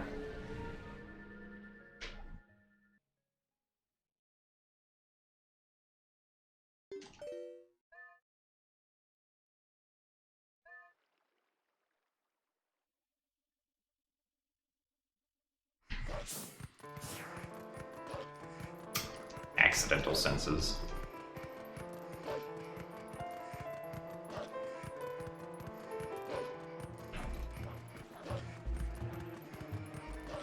We can get to Snow Peak without having to get the Reek Fish sent now, which in total saves like 10 minutes because we can then skip the fishing rod and then skip both of Orden Days 1 and 2. And then because we can get the ball and chain early, we can then skip having to get explosives. So we can just use the ball and chain in Arbiter's Grounds. There's an exclamation point Snow Peak command that like also brings up a video of it.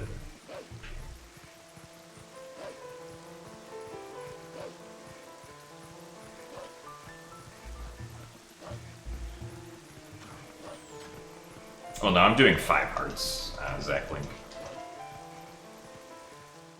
I guess I can skip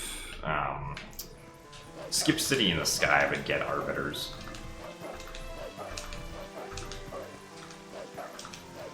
Because I can just get hearts regularly during the City in the Sky boss fight.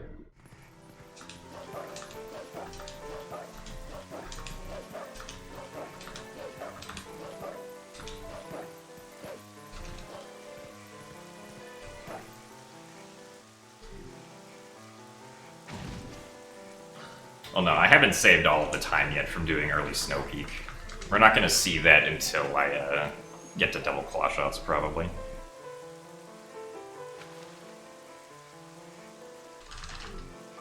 The time save right now optimally would be 4 minutes ahead, but I made some like mistakes at the beginning, so I didn't get the full time save. Or not 4 minutes, but like 3:15 or something.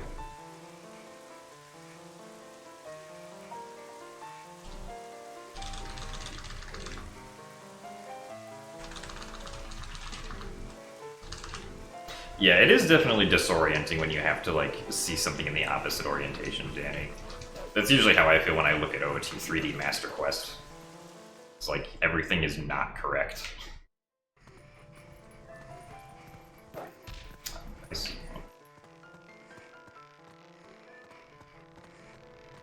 I don't... Hello. Language, like, doesn't particularly matter for this game.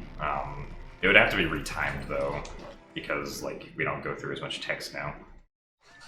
Although I think one of the things that was holding JP back is actually gone now. There was this, like, one really long text box during Malo, or when you would normally give the wooden sword to Malo and Talo in Japanese, that was, like, instant on other languages, so Japanese might be fastest now.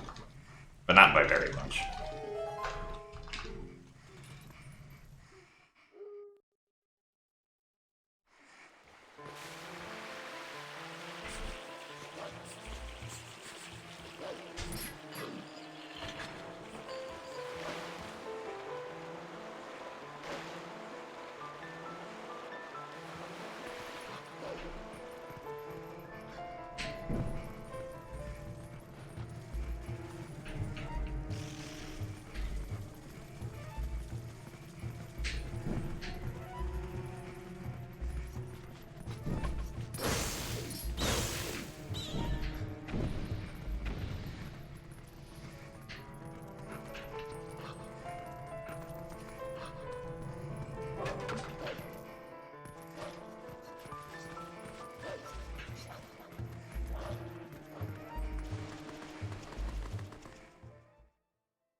I mean, yeah, I do have the JP version, so I could use it to save, like, however many seconds. Really? Get off.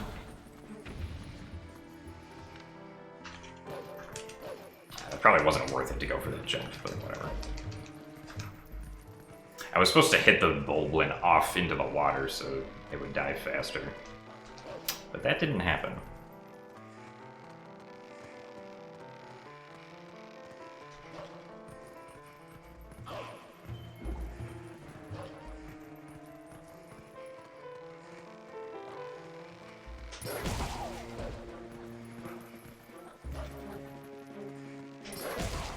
Ow.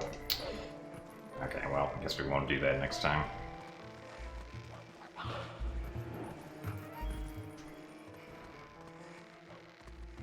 I usually go for the jump attack here, and it's usually fine, but you can bonk on the stair like that.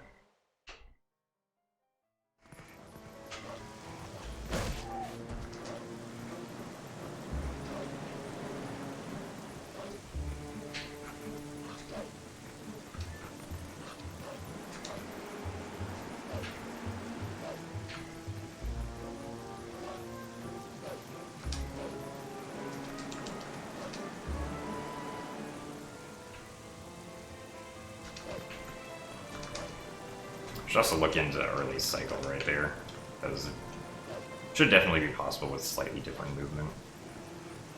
It's just not getting hit by the first archer guy that's a little troublesome.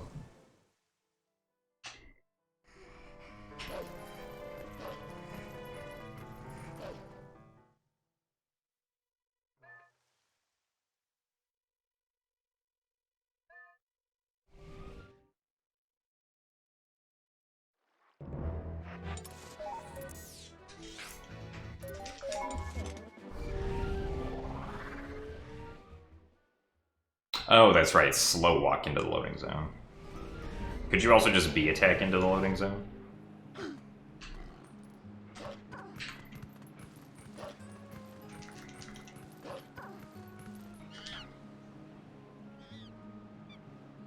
A blue segment means that it's the best I've ever done on that segment.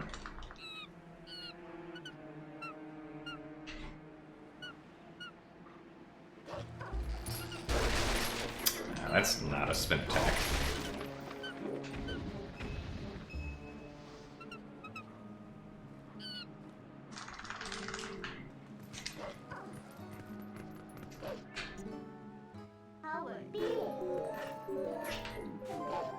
Yeah, we're gonna attempt early Snow Peak after I get the Master Sword.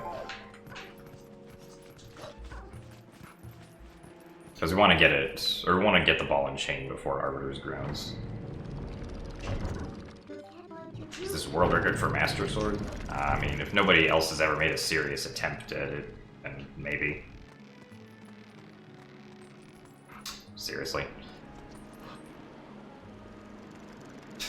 Good ropes. I was supposed to be able to save 30 seconds here, but that's not going to happen.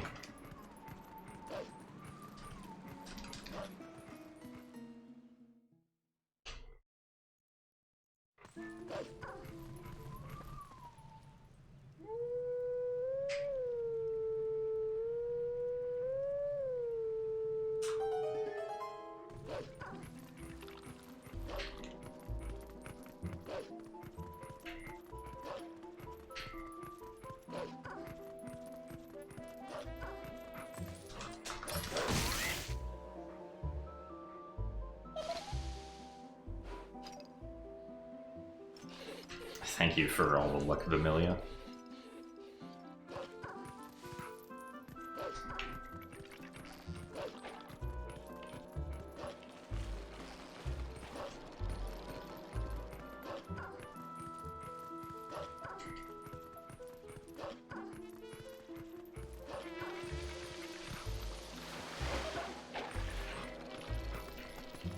I'm not sure if there's anything different you'd have to do on Wii Shank. Except for some very brief testing on emulator that I did, all of the testing that I've done has been on the Wii U version, and I don't know if there are any differences.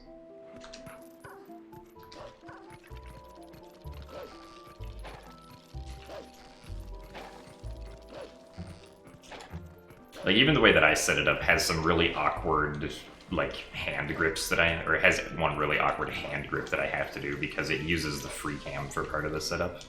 Which there is no free cam on Wii, and that might make things actually a lot harder because you won't be able to consistently see the Wolfos, I don't think.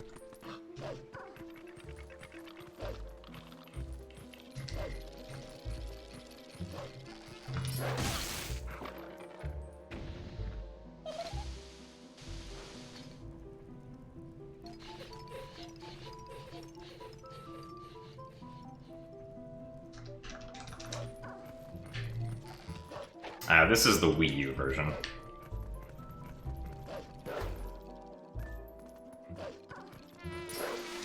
And I'm playing with the Wii U gamepad.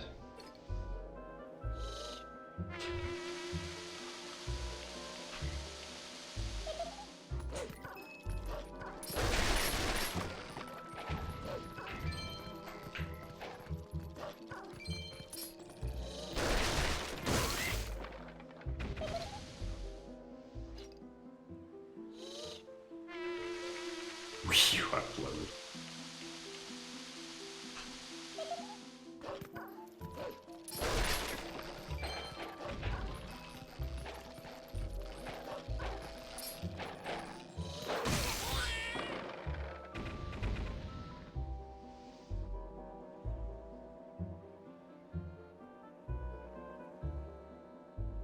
I think I'm still gonna save time here, surprisingly. I forget how long it is from here to the Master Sword. I think it's only like a minute after you start howling or something. I did lose a lot of time here in my PB though. It was unfortunately not uncommon.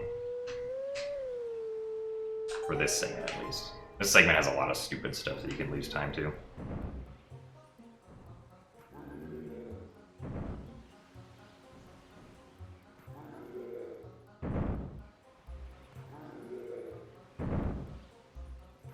I don't actually have an elusive glitches video planned yet. I mean, I haven't been able to work on, like, YouTube content much just because it's the end of the semester and there's, like, a lot of work that I have to get done. Once the semester's over, I can start making stuff again.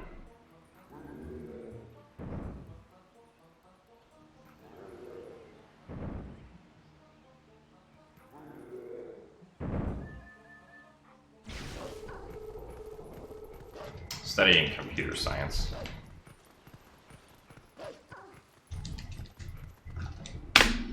Yep, still saved 8 seconds. Even though I lost like 20 over best.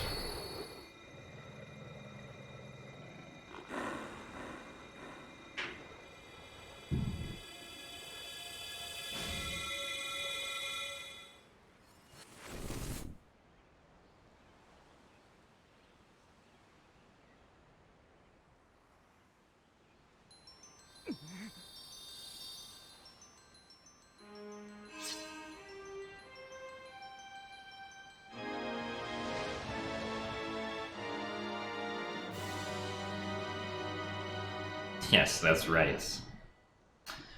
The new trick is coming.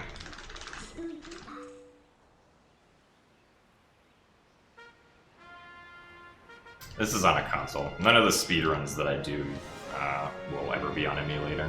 Unless, like, consoles cease to exist for some reason. But I approximate chances of success.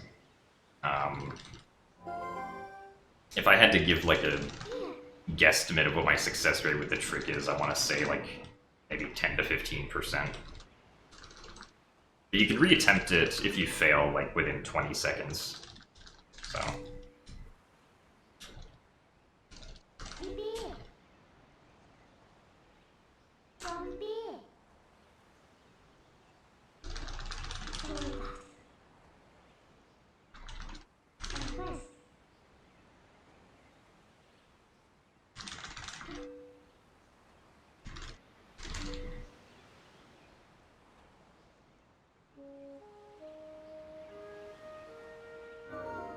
yeah, this run did Orden Gate clip. I think I clipped out at like 150, I think. It wasn't too fast, unfortunately. But like an optimal gate clip with the setup that I do would be like 115. You think it's going to be first try, Danny? I will be very surprised if it's first try.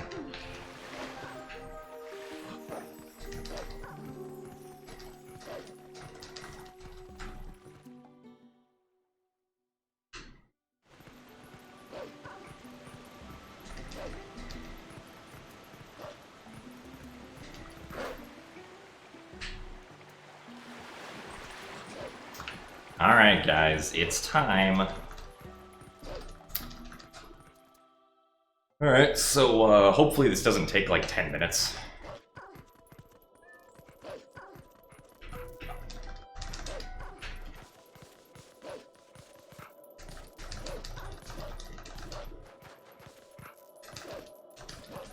Hopefully the Wolfos don't try to troll us in various ways. I have to remember to call Midna once before, because for some reason you just have to call her so she can tell you about how cold it is here before she lets you transform.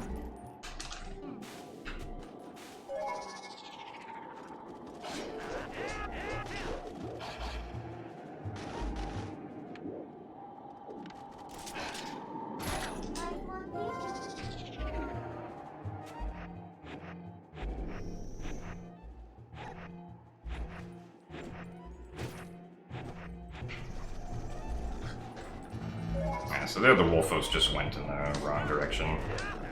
Not too much I can do about that. I have to let that guy attack me though.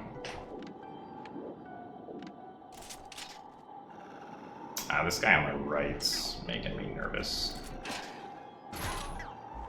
That time I just failed to call Midna. There are some positions where you just can't call Midna from, for some reason. Not entirely sure why.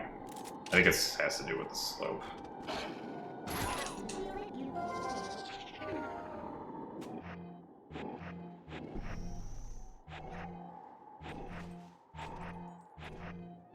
Oh.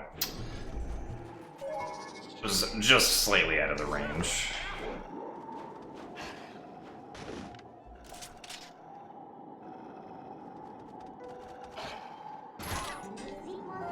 Kind of far forward here.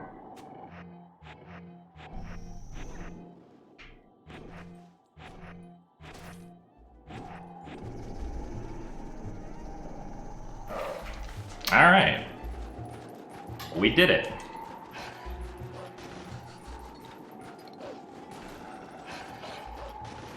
Took like 2 minutes of attempts to get.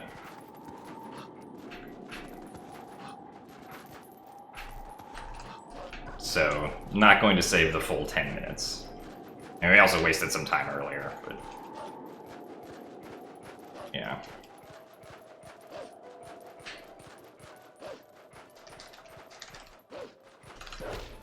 So thank you for the orange rupee bean seller.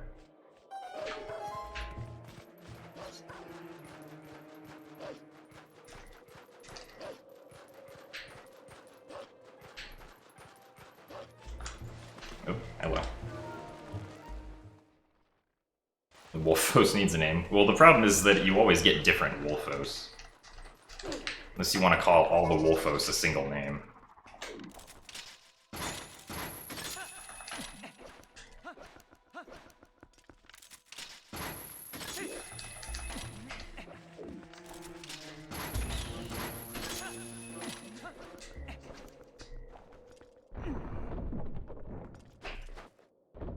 That saves me from going to have to get the reek fish sent, having to get explosives, and having to get the fishing rod.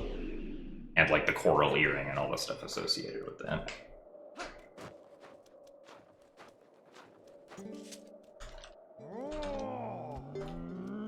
Chad has nothing better to do. That's a fair point.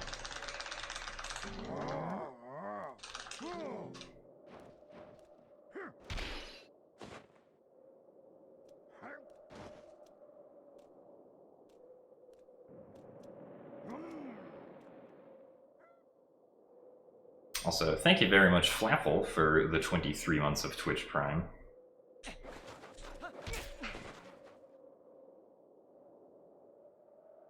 Almost 24th month. Yes, thank you very much for the support.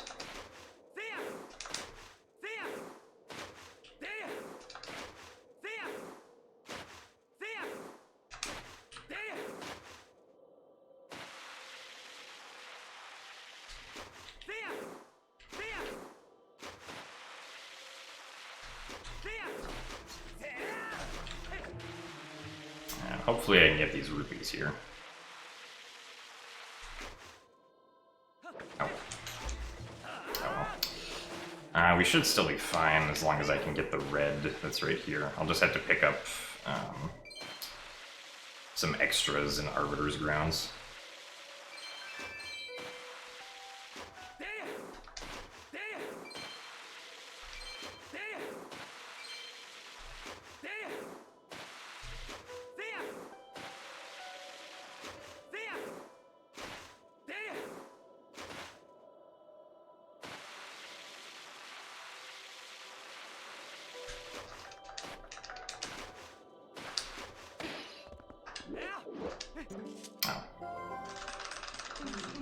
No, I'm not doing Death Sword skill.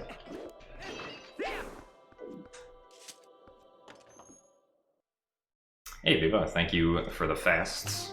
Or good luck with the fasts.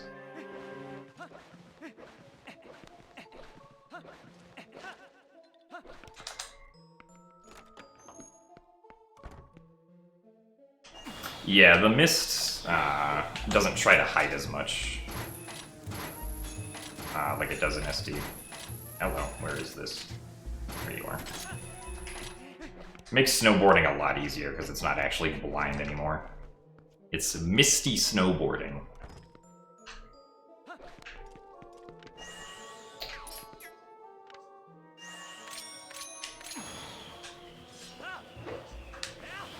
Okay, that's my fault. I was way too far forward there.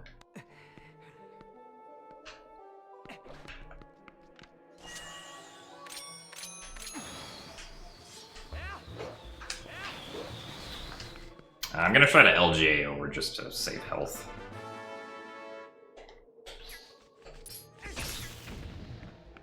This LGA is extremely precise.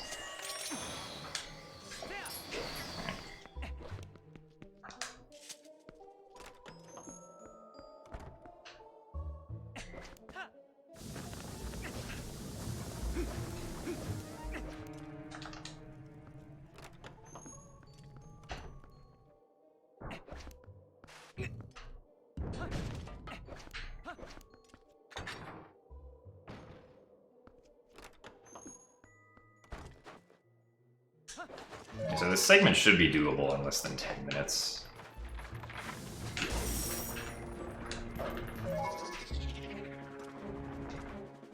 Also, interesting side effect is that Dark Hammer is already up and at him.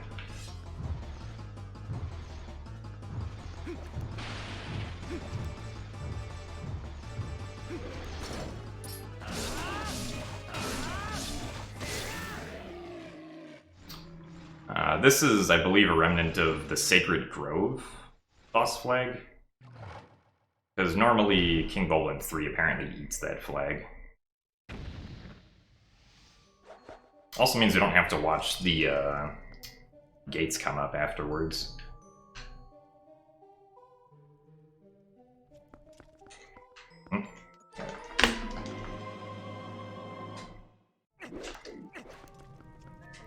Trying to equip the ball and chain, because I need to get this rupee.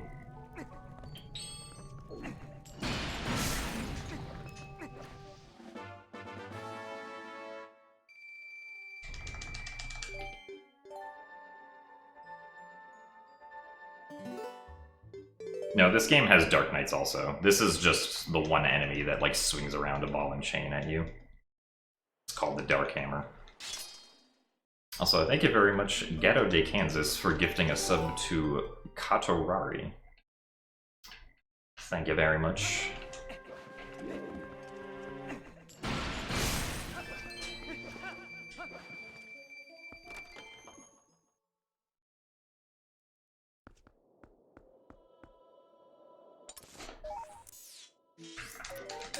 Now off to Arbiter's Grounds.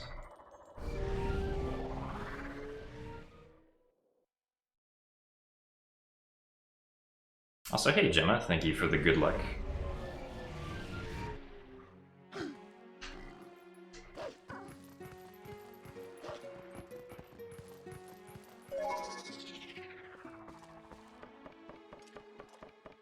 Yes, this is on a Wii U.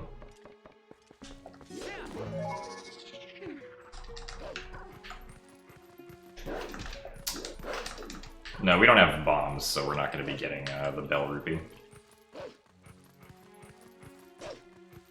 I will have to collect 2 red rupees in Arbiter's Grounds, though, but that shouldn't be an issue. I'm a little hesitant about using Ball and Chain on Death Sword in HD, because you can't just pull out the sword, like, from using the Ball and Chain like you can in SD. Like, you actually have to put away the Ball and Chain before you can draw your sword back out in HD. Which I think is, like, too much time and will allow the Death Sword to, like, get up again. Unless you can do the sword slashes and then use the Ball and Chain. I don't know if you can do that.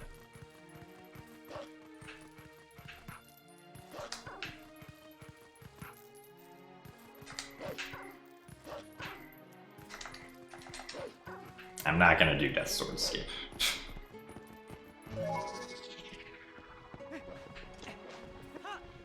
Nice jump.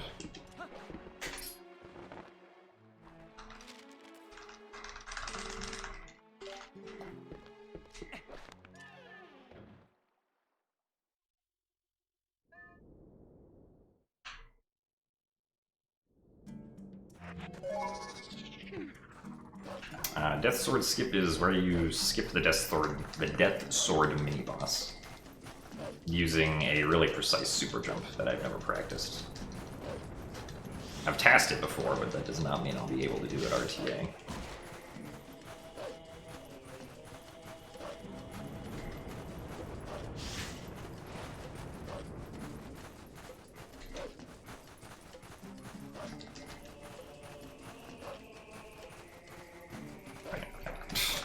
Almost jumped down at the wrong place.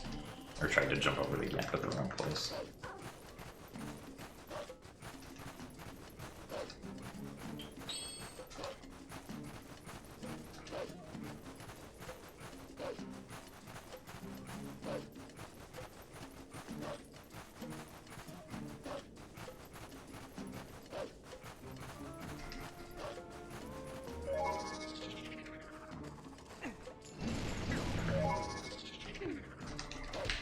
Nice. Hello. Come on. Camera.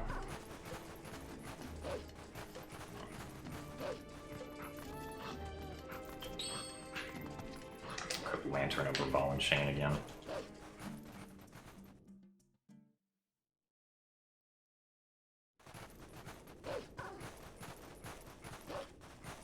Well, yeah, I don't usually like explain every single detail of the run anymore. It kind of just depends on like what questions people are asking in chat or like what's being talked about in general.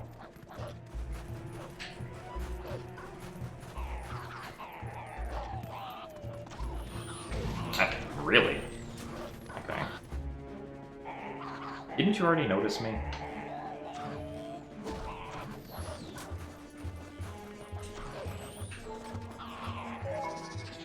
Yeah, that was interesting.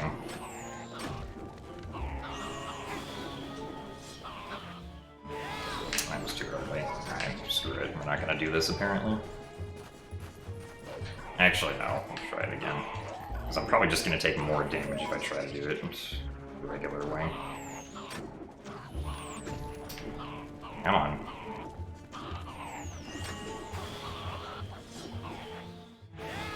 There we go. Hopefully we don't die here. That's not what we wanted to do.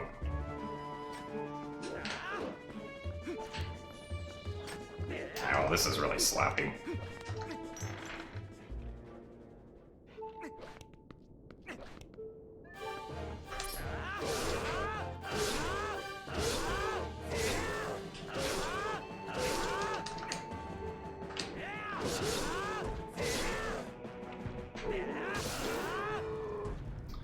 Okay, then.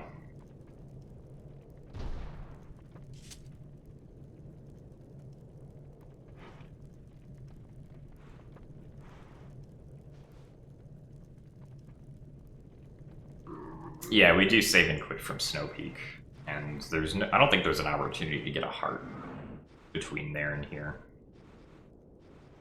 So we'll probably just have 3 hearts here.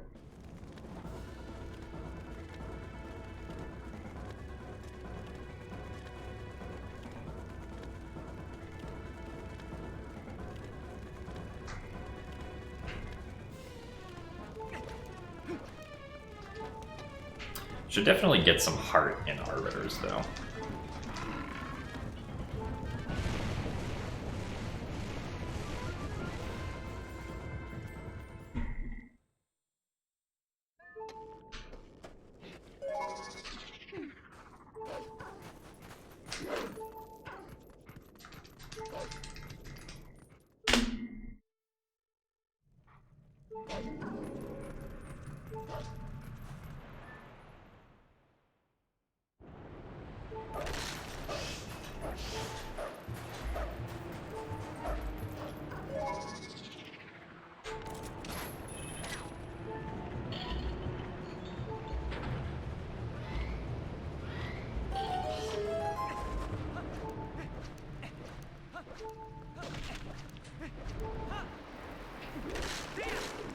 I knew there was a heart there, so that'll probably be fine.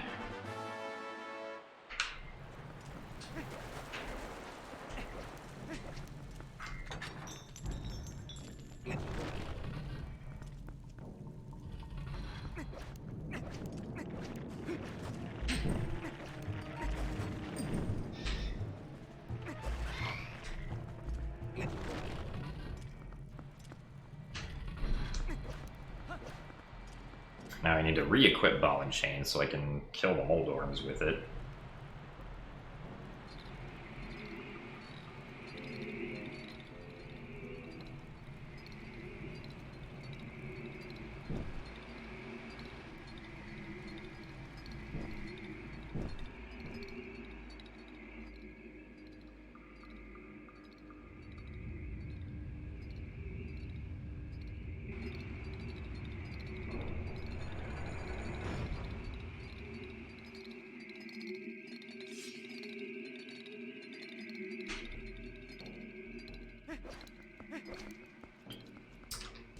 Still trying to equip ball and chain. There you go.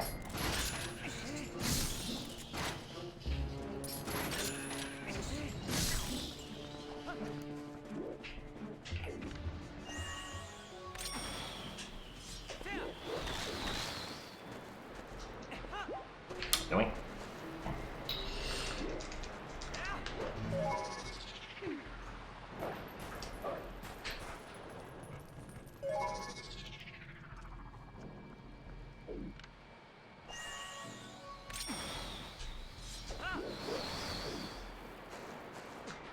Oh, that's why I just didn't mash A correctly. Shoutouts to Po1 Skip.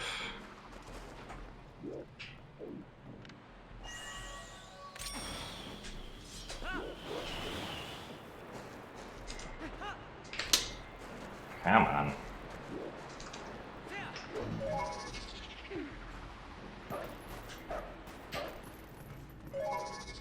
Already losing a lot of time here.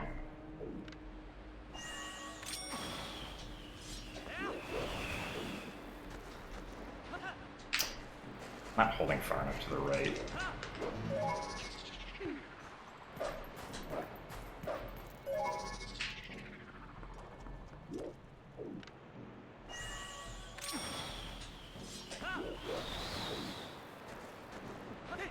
There we go. That was unfortunate.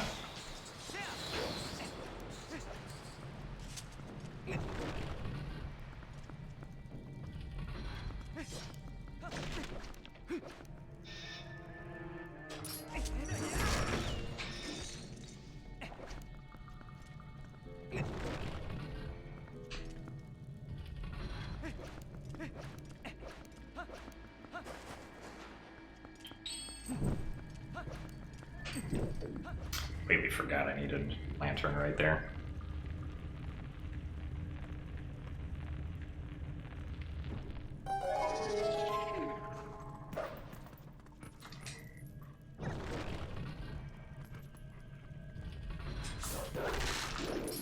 I also forget what the RNG manipulation is here. So that's something I gotta remember.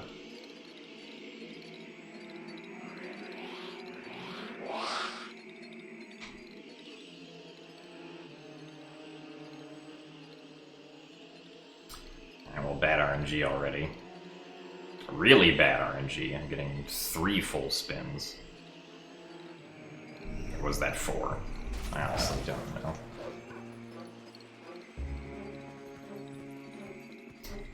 Come on.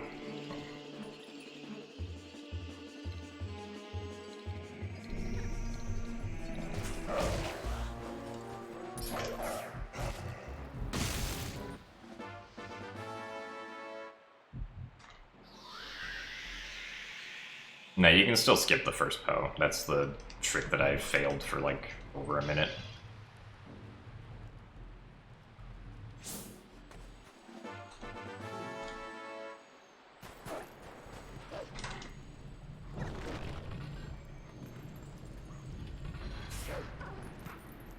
Nice.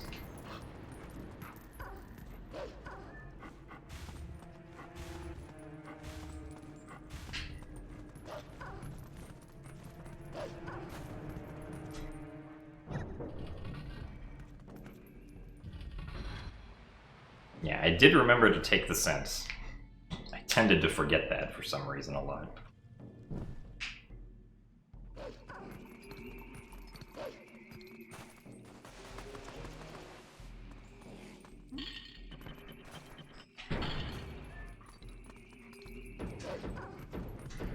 Alright, so I'll get the red rupee from this redead, and then the red rupee from the other redead for the third Po.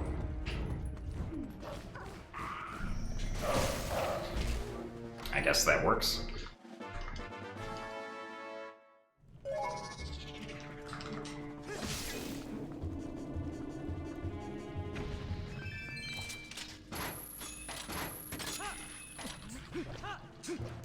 Would have been able to skip these rupees if I had gotten the snowboarding ones.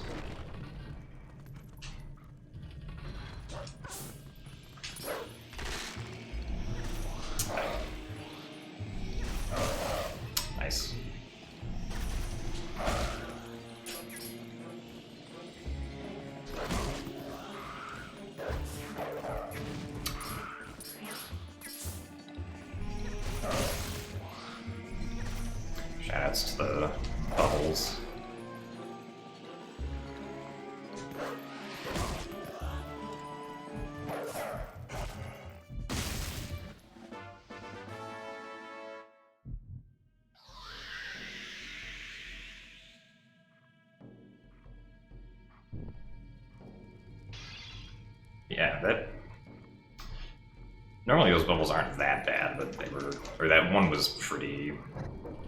like... not good right there.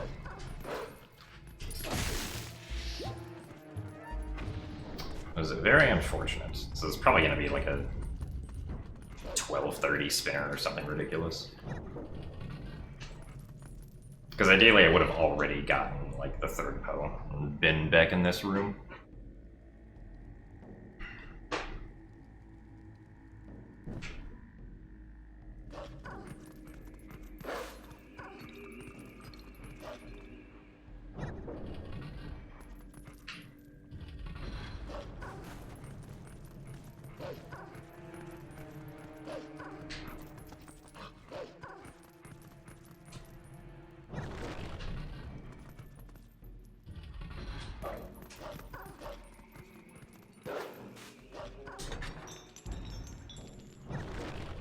Thank you very much for the good luck, Master Hot Dogs.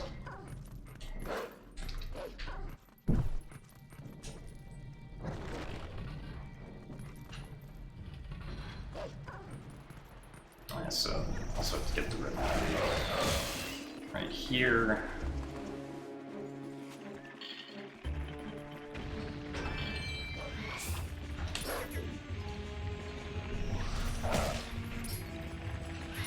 Hello.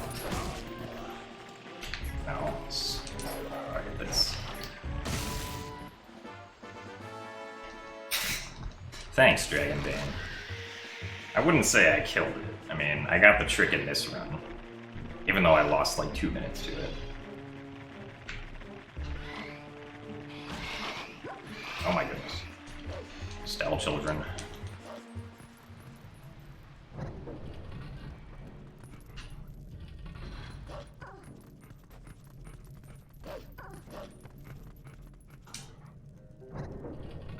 Yeah, I'm losing quite a bit of time over my best on this segment. This has definitely been the worst segment of the run so far, but sometimes that's just what one skip does to you.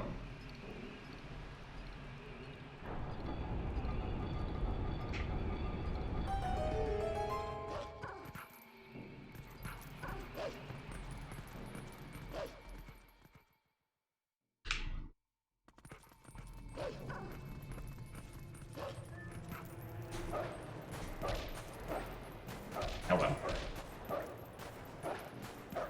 Clip should not take that long.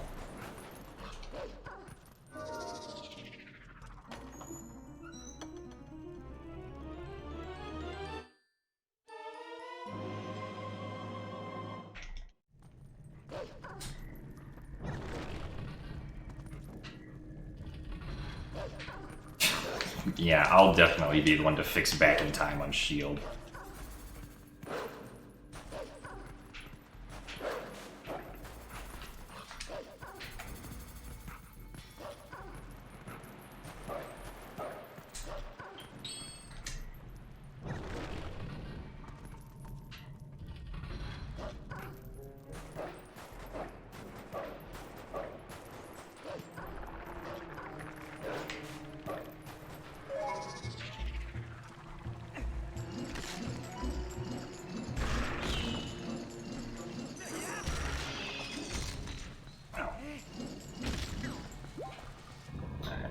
An attempt was made.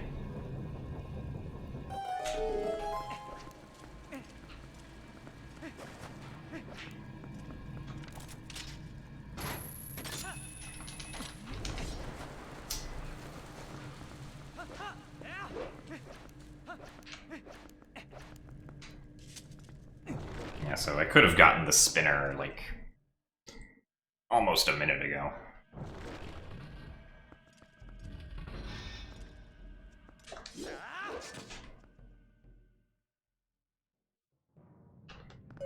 No, I don't have the fishing rod, so I won't be using it to fight Ganondorf.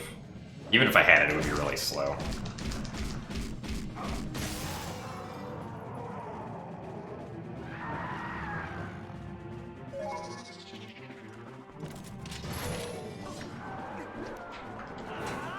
Nice.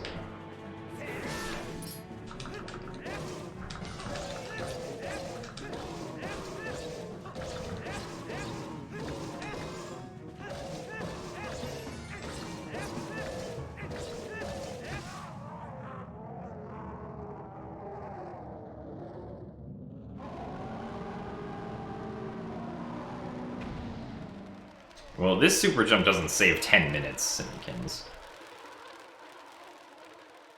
I've also never practiced this one.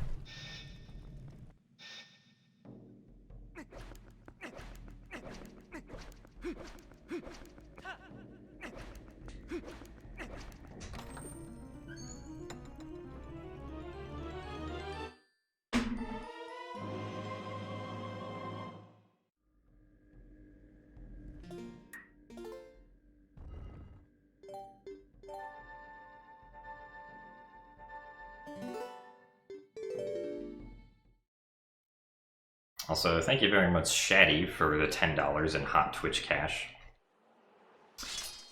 Thank you very much for the donation. No, there's no reset button on a Wii U. Closest thing we have is a close software button.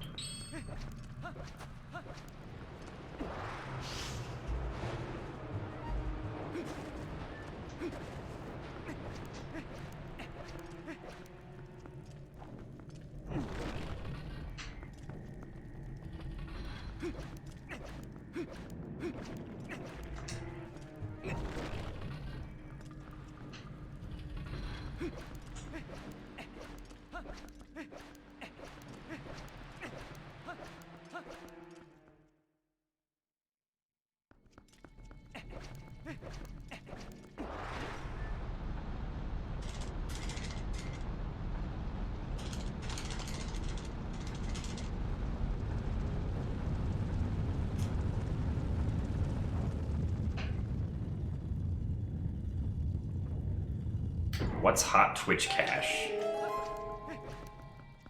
It's what the common folk refer to as a donation.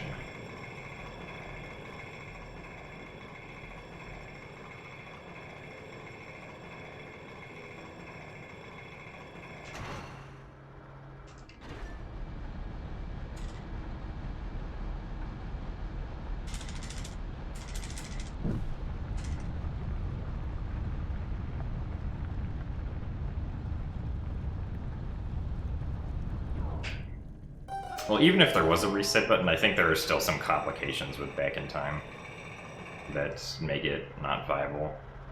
I think part of the reason is that if there's text up on screen, then you can't control Link at all. It's like, even if you did Back in Time, you wouldn't be able to move anywhere.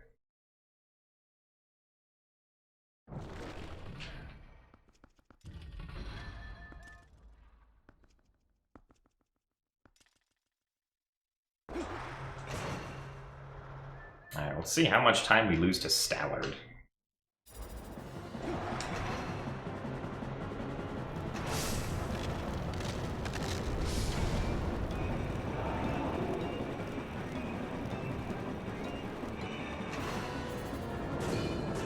Nice.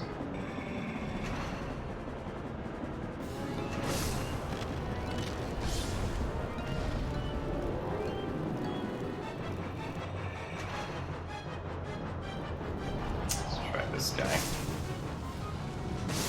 Really? Boy.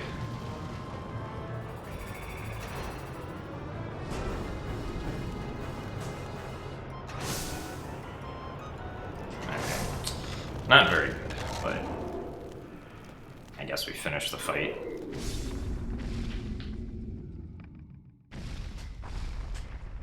Stallard skip is not possible in HD because we don't have L sliding.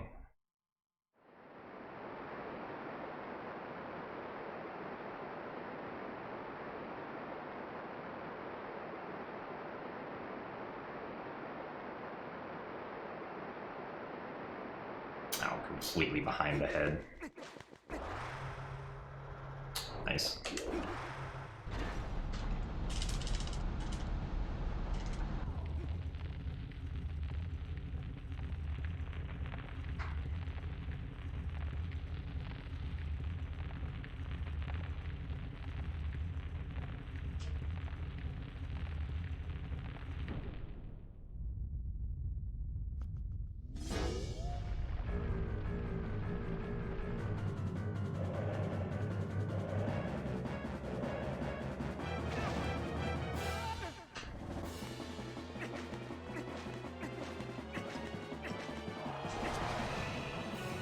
Really? I think that was... I don't know if that was too early or too late, but I'm surprised it failed. This run sucks.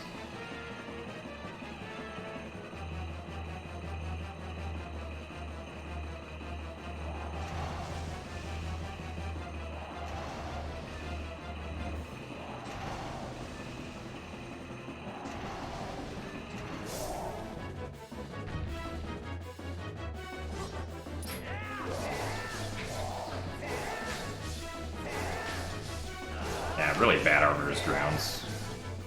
I lost like, what, 3 minutes here in total? On this run? Something ridiculous like that.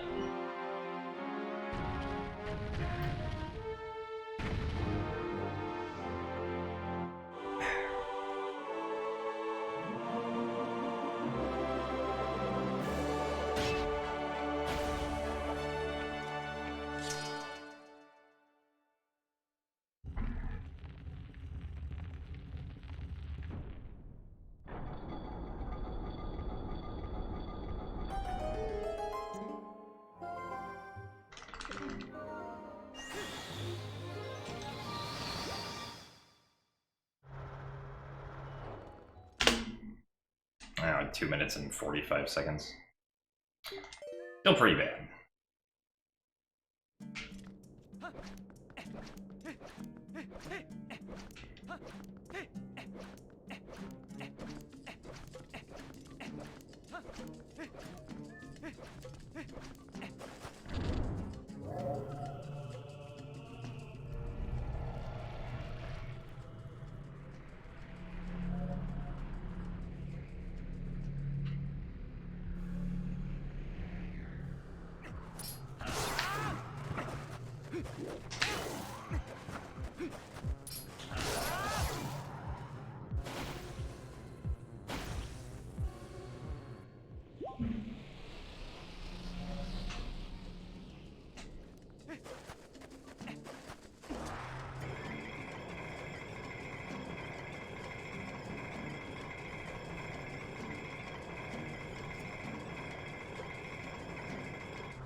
Well, the snow wolves never spawn in a completely consistent position, but generally just wherever you're aiming, or like wherever your camera is looking, they'll start spawning.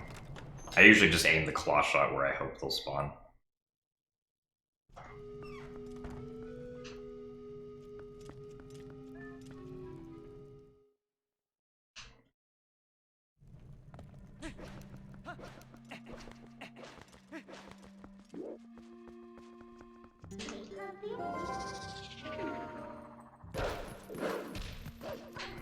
Yes, let's do an extra jump attack.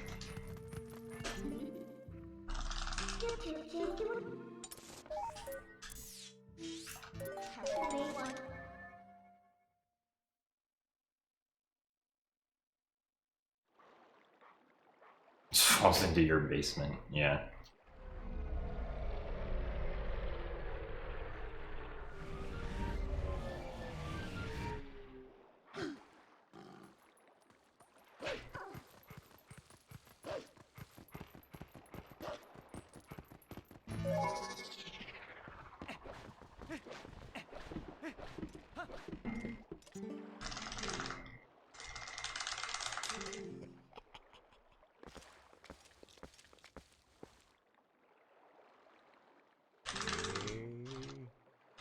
Getting the cannon early saves a little more than an hour, because it also skips the entire Temple of Time dungeon.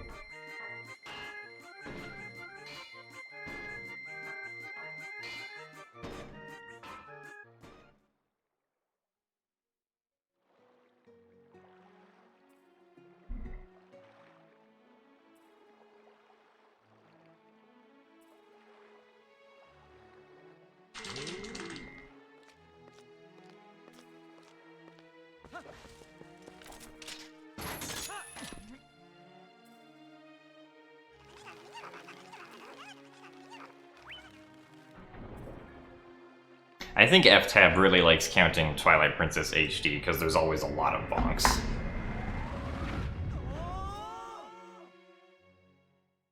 There's more bonks in this game than like any other Zelda speedrun typically. Especially now when we have to do gate clip at the beginning.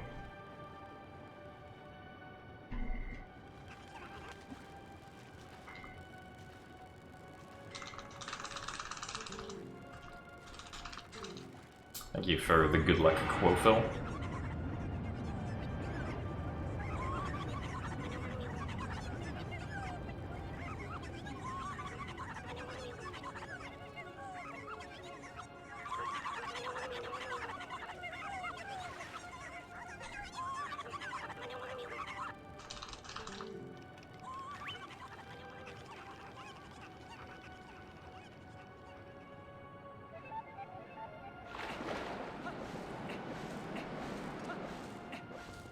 Hey Ned, thank you for the good luck.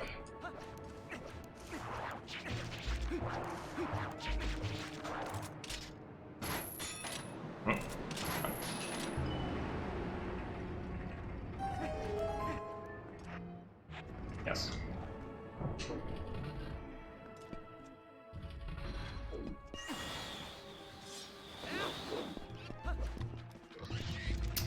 Wait for the Helmasaur to run over like that so I don't get knocked down.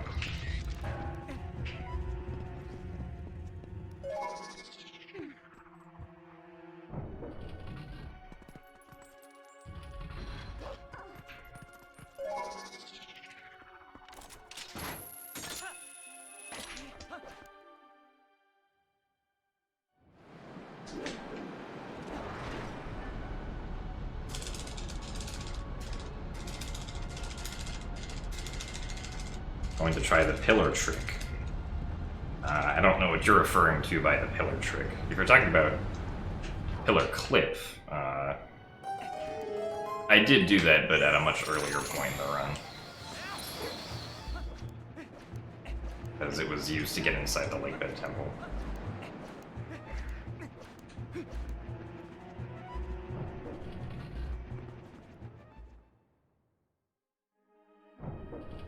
The biggest differences between HD and GameCube are the fact that HD does not have Back in Time or Early Master Sword.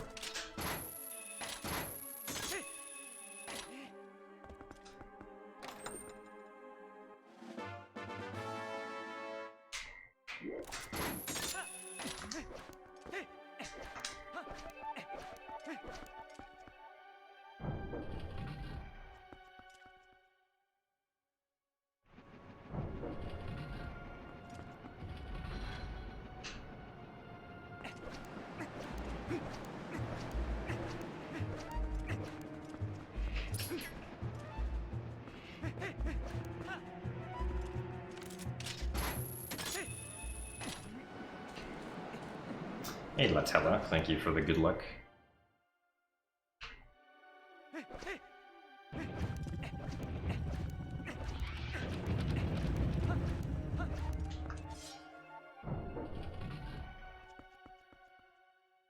What's going on with the splits? If there's not a comparison next to a split, it means that there was no split there in my PB, or that I deleted the split for some reason. Hello.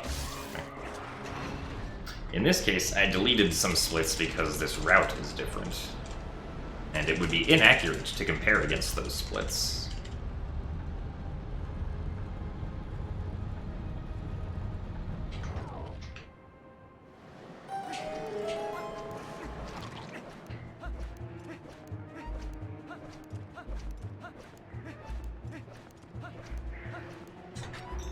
Also, thank you very much, Mr. Schnuggy, for extending your Tier 1 subscription through June. Thank you very much for the support.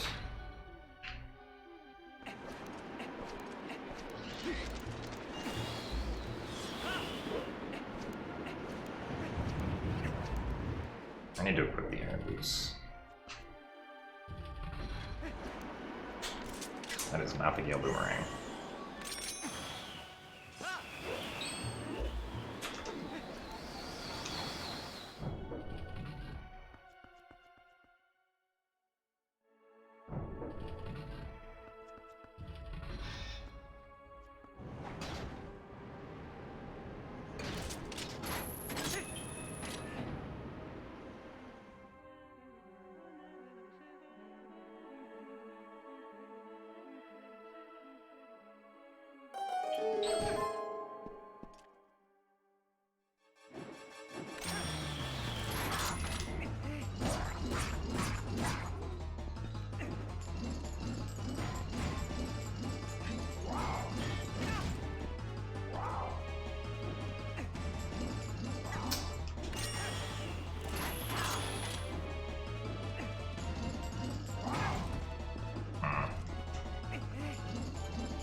Okay, that should be enough. Back down here.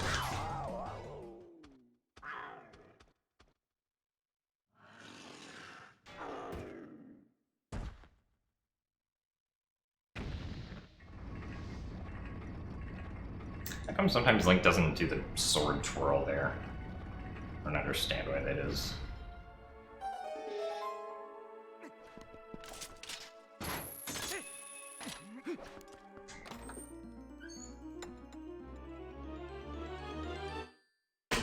Hooray!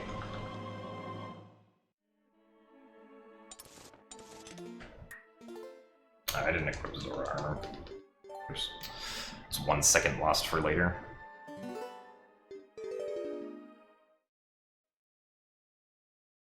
Well, yeah, assuming that I don't screw anything up for the rest of the run, but I haven't done Palace in a really long time, so anything can happen.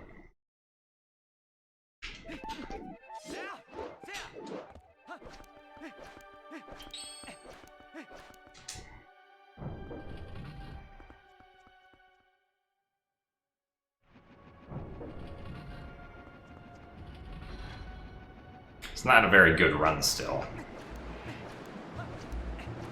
Because again, I lost close to like 3 minutes in Arbiter's grounds.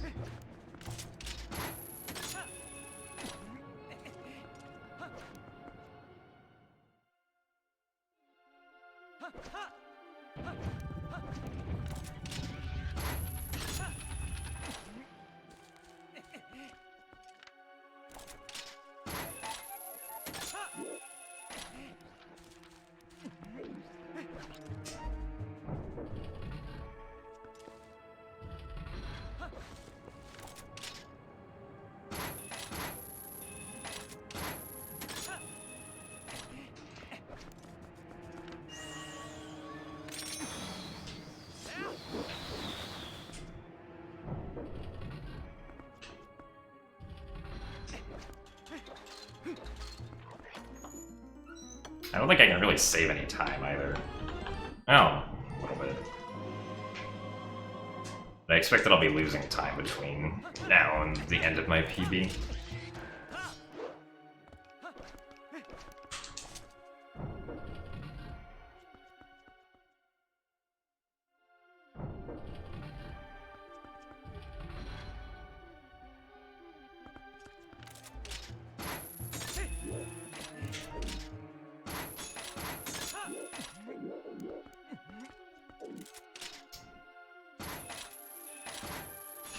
What? Come on.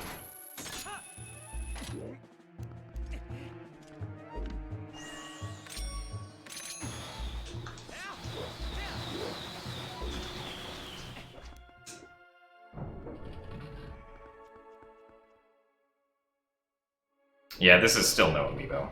I also lose 15 seconds because of that.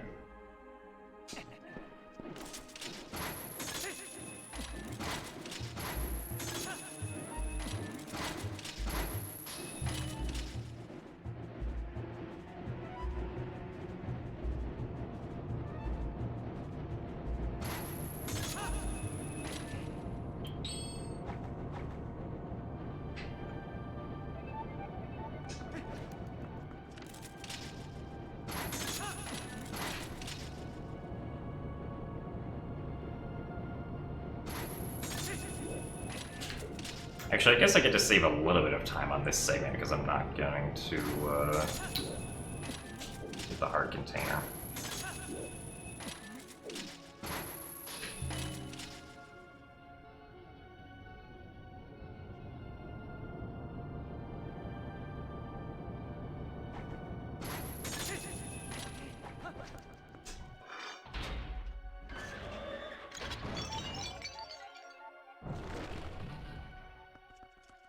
You can pull out the second claw quickly if you either like shoot really fast with it, or if you target and then hold the claw shot button.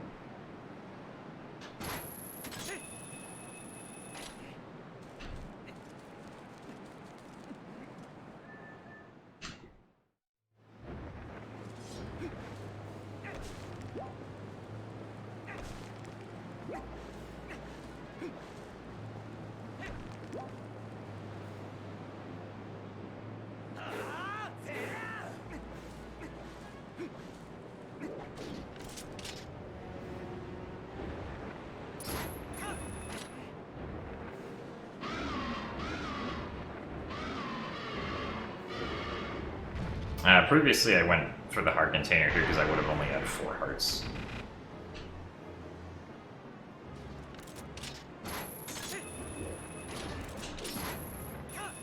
But I have 5 hearts here now, so...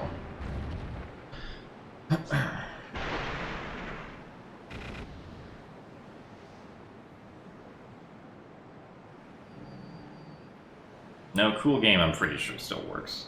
Just don't shoot the claw shot early.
I did cool game when I was tassing City in the Sky. I mean, I might have just done it on that first frame just to see what happens.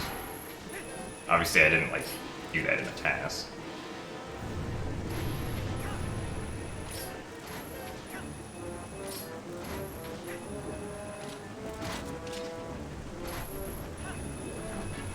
Also, thank you very much, Willow the Whisper, for the 4 months of Tier 1. And good morning to you, too.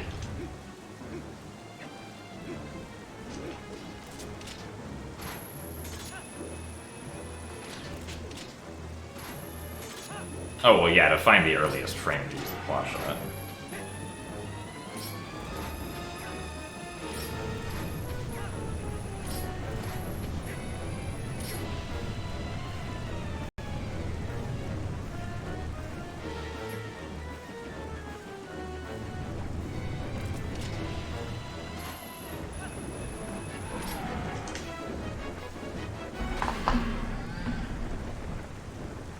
Cool game is just a soft block that you can get if you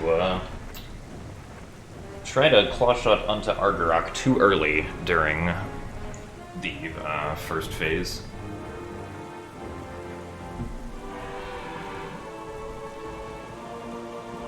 You can only 2-cycle this boss if you have some kind of like attack boosting potion.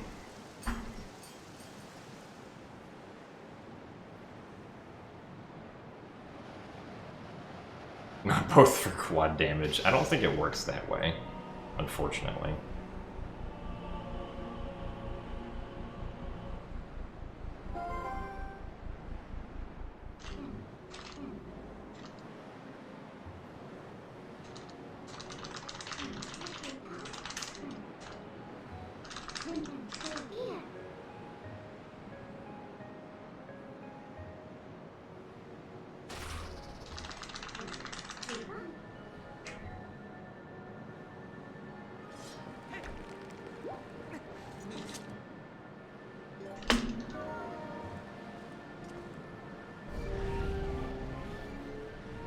Well, not gold chew, it's technically referred to as rare chew jelly. But it's like the shiny chew jelly that you can get in some places. Nice. Tried to do a side hop there, but it didn't quite work.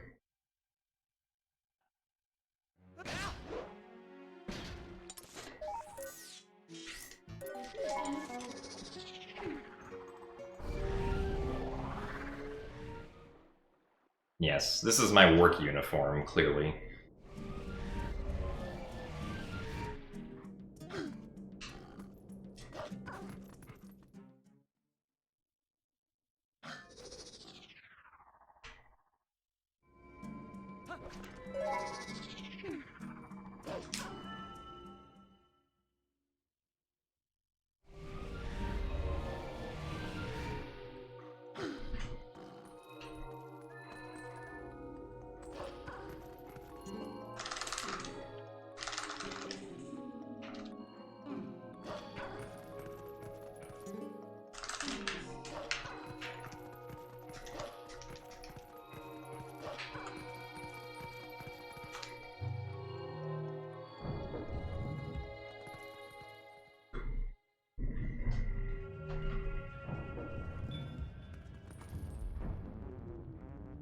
I mean, yeah, JP should be fastest now, I think.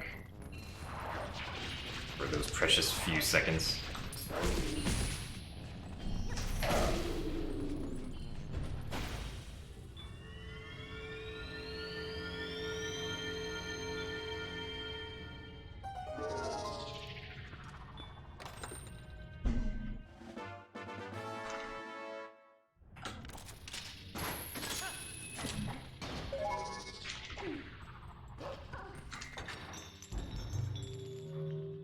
No, you would not save 40 minutes. Well, okay, if you got to the temple, or excuse me, the Palace of Twilight early, maybe. Hello? For some reason, because I pressed the B button too early. Also, hey Ganon, thank you for the good luck. I mean, this run sucks, but because I use the new early Snow Peak, I'm still ahead.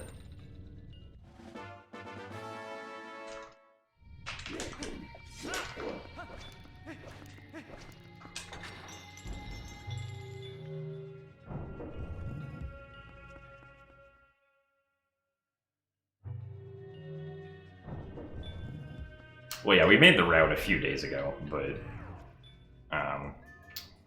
I didn't figure out a way to consistently do early Snow Peak until, like, just before, or like a few hours before this run. Or not even consistently, it's like...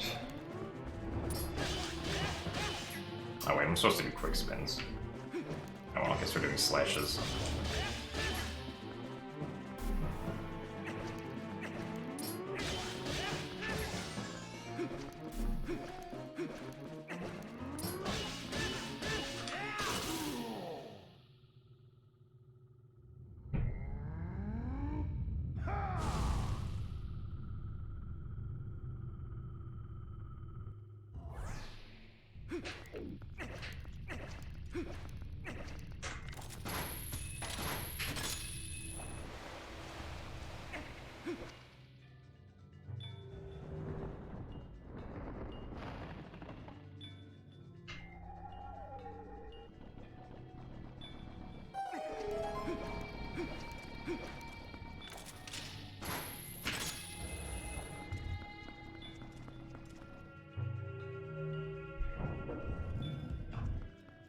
The hand is angry. I'm sure it is, but I don't care. I'm going to steal the Saul anyway.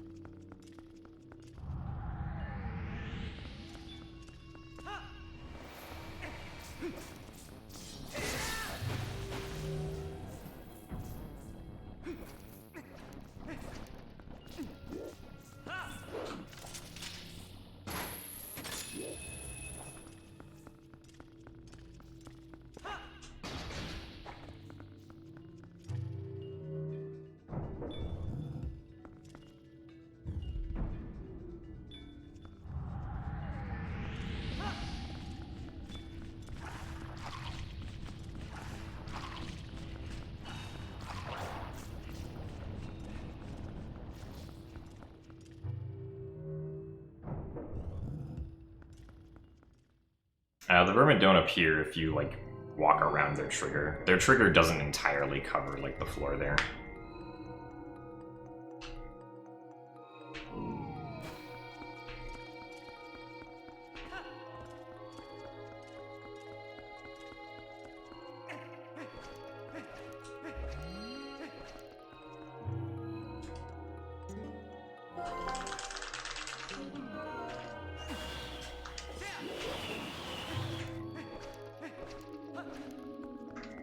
Alright, time for this room. Everybody loves this room.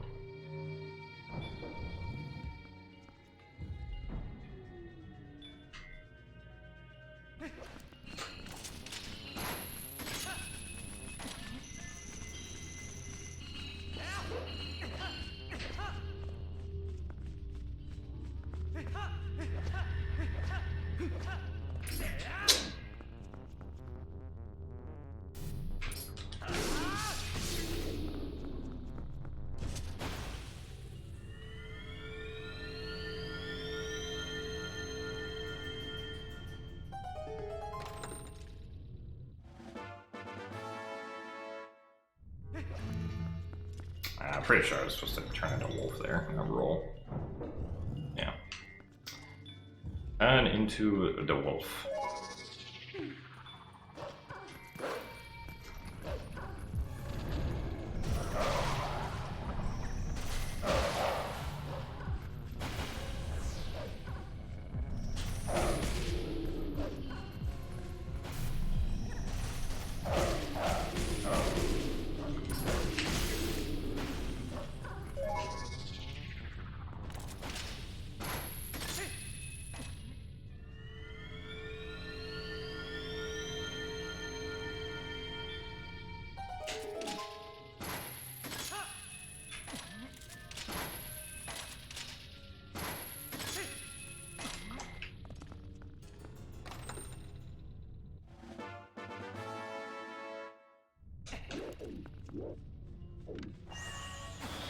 Ah.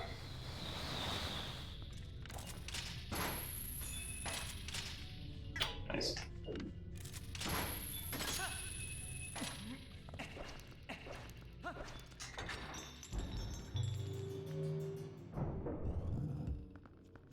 Add-outs to that claw shot target not being within my field of view.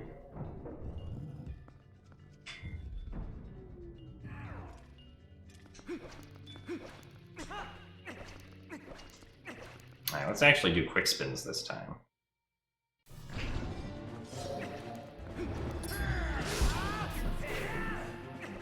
Oh, I guess I forgot what the actual strategy was. I thought it was 2 quick spins, but I'm probably misremembering. Shoutouts to losing time. And lots of it, apparently.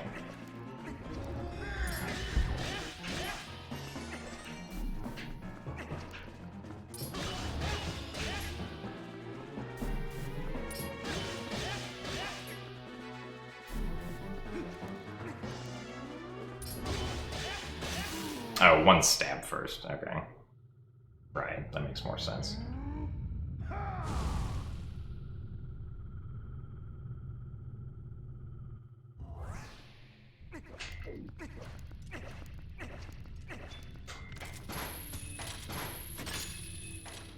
Oh, I need to be farther forward to actually grab it.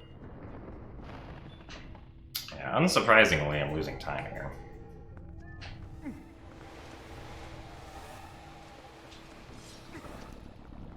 Nice.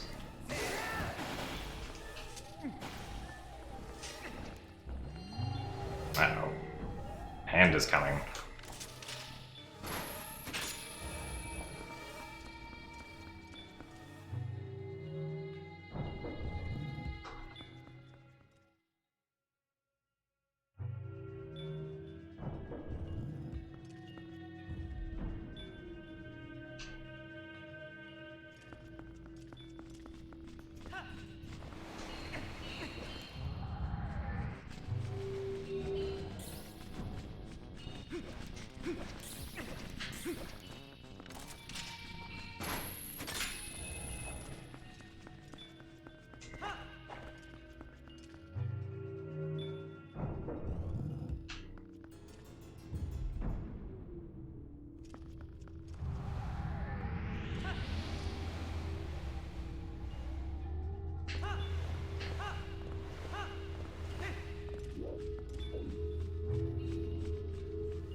I might try another attempt after this. I'll just have to see how I feel after this one. Especially if this one doesn't PB, then yeah, let's do another one, but I'm hoping this one PBs. I'll be very sad if this one doesn't PB. I mean, I guess not really, because it's not a very good run anyway. But...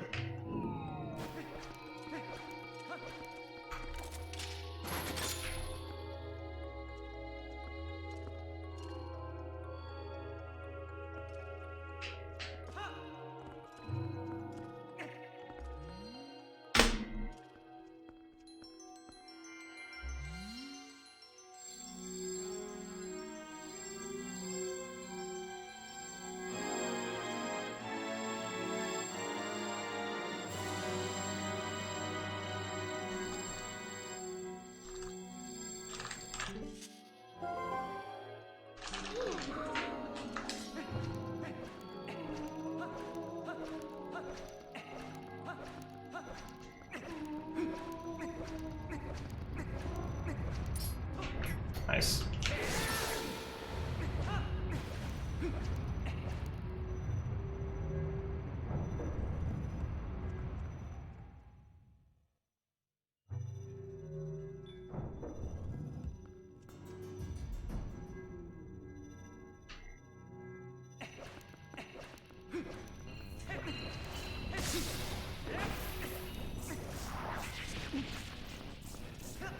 I hope that makes it.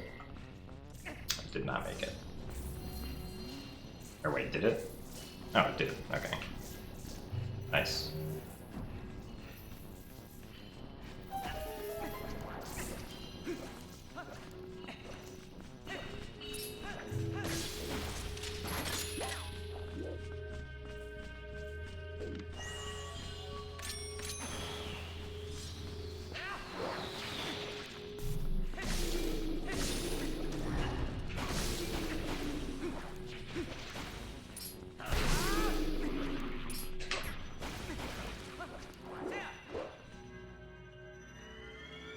Oh, of course PB is still possible. I have, like... Well, I can potentially save some time here on the Ganondorf segment. I'm probably not going to save time in Hyrule because I don't have bombs. Unfortunately. Also, I'm not going to do the LJA here.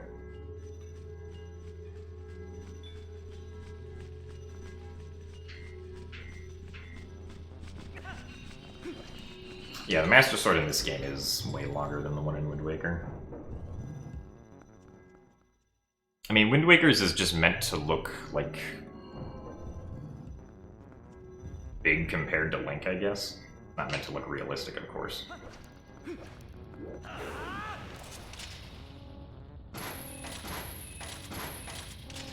Well. Okay. It's too far left for aiming.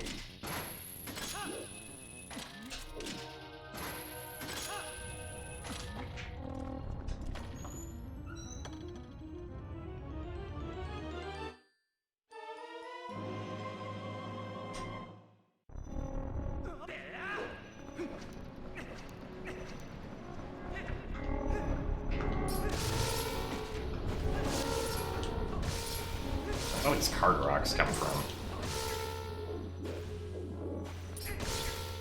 Alrighty then.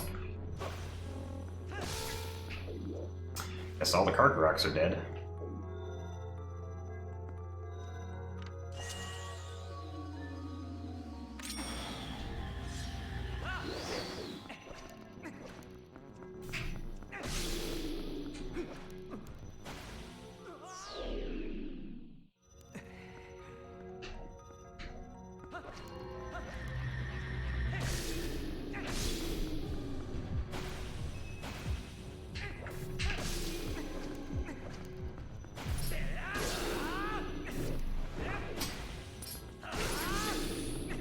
Not very good movement right there.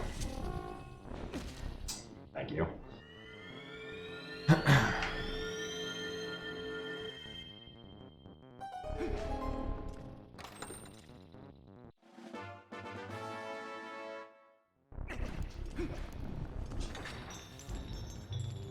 Yeah, oh no, I voided out.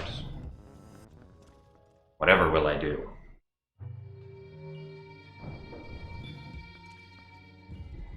Also, thank you for the good luck shank shot.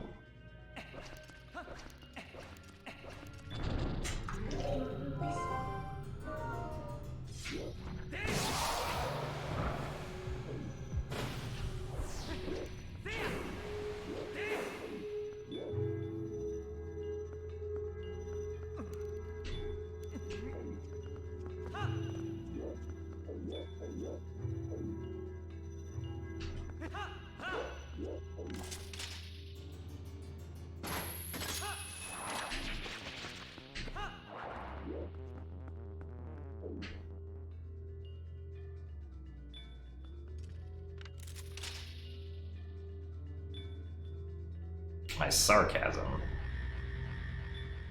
I guess.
Is everything sarcasm? I don't think so. At least not to my knowledge.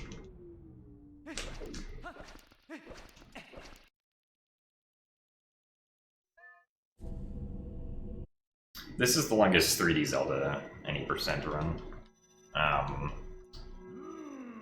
Spirit Tracks is the longest Zelda any percent as a whole, I think. Because Spirit Tracks is like 4.5 hours.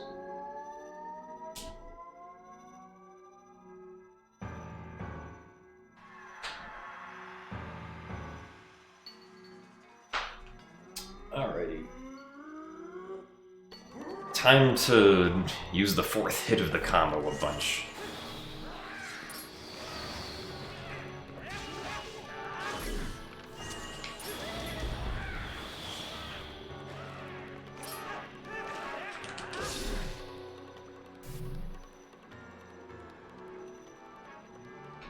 King kills Rosie, Rupee Land. Dang.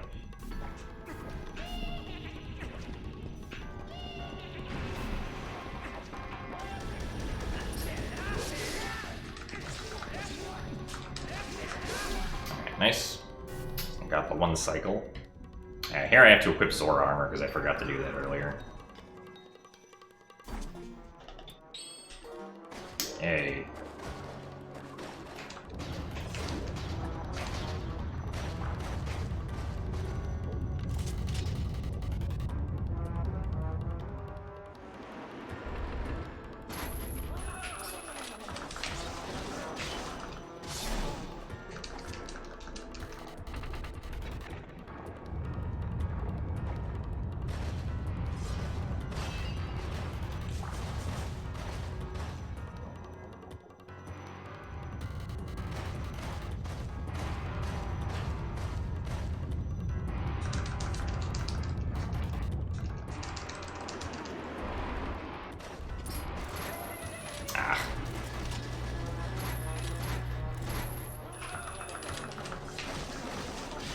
Oh well. Lost a little bit of time there to, not swimming quick enough.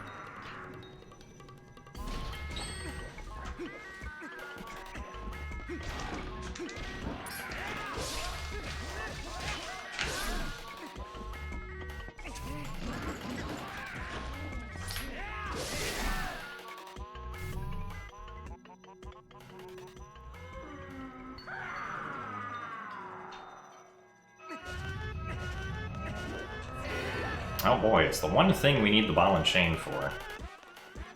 How lucky we are that we need to use the ball and chain here.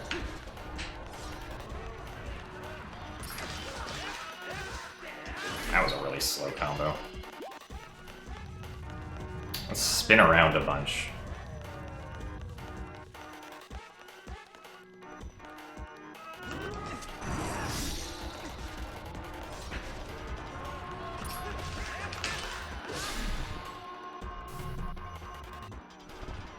Well, that's true. We do need it for more stuff now that we don't get bombs, but one required use.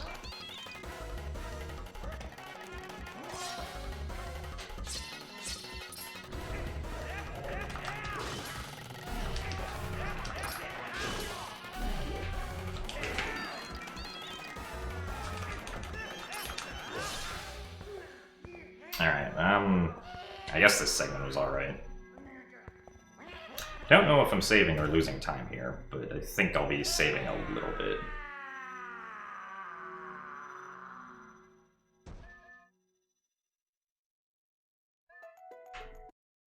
Yeah. Pretty sure most of this time save just comes from one cycling, the Goron Mines phase.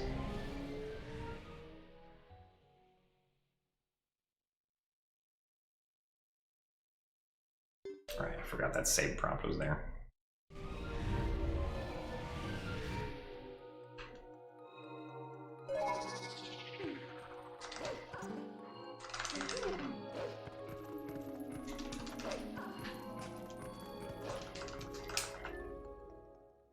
How much damage does the fourth hit of a combo do? I honestly don't know.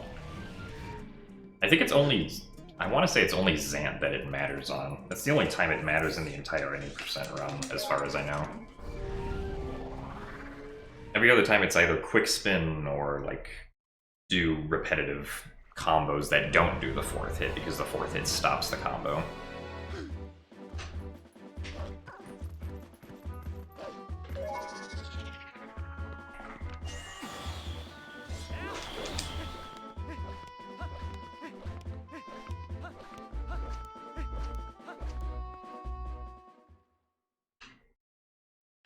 Right now I'm comparing to my old PB, but I did the newer route and just lost a lot of time.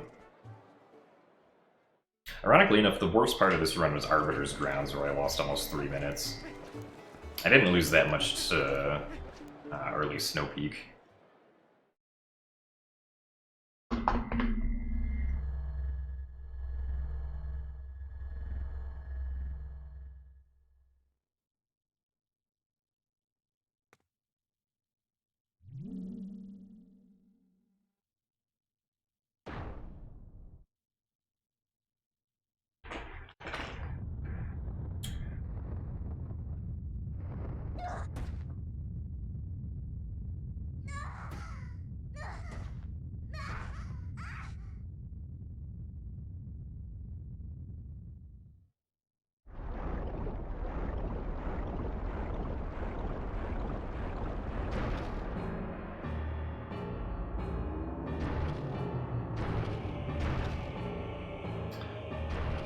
No, there is no sploosh kaboom in this run, RNG-wise.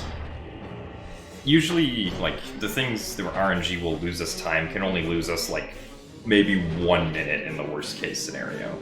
But it's typically not gonna lose us more than that. And things like Puppet Zelda, Gate Clip, and Bow are probably the 3 worst things. I guess maybe you could count early Snow Peak as RNG, but not in the same sense that, like, Puppet Zelda and Bow are. How does absolutely no one see this happening? That's a good question. Townsfolk just kind of go about their day.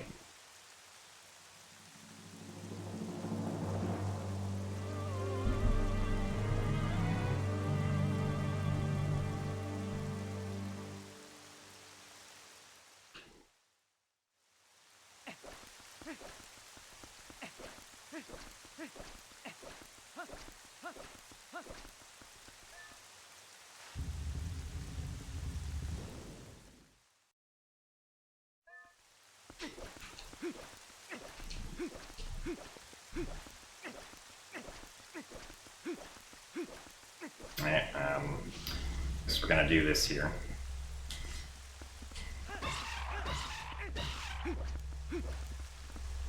Or not. Oh.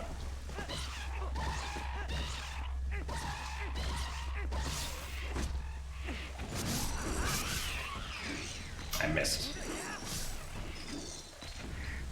How is this guy still alive? Okay, well.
Oh yeah, we don't meet anyone from the Resistance except for Oru. And I guess Russell, but we never talked to him. I don't know, we talked to him before Ghost too.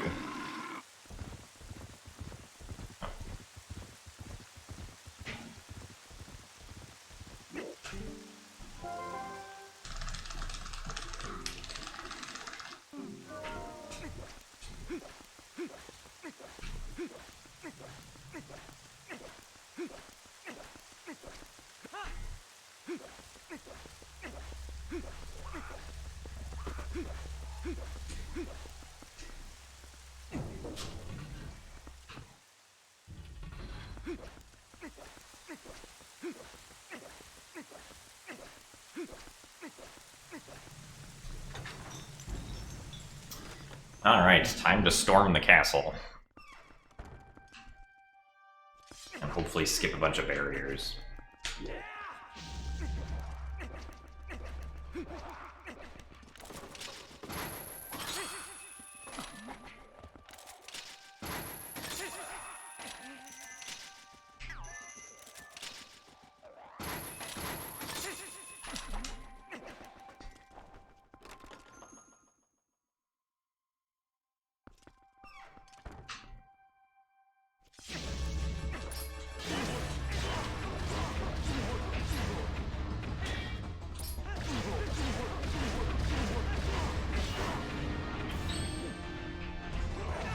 That's a jump attack. That is not what I wanted to do. Alright, well, that was bad. Lantern.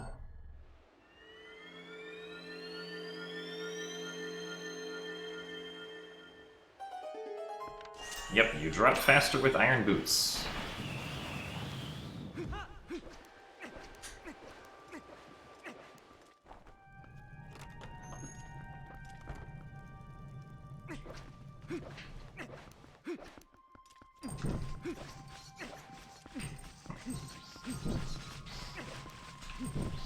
Lighting lanterns is difficult.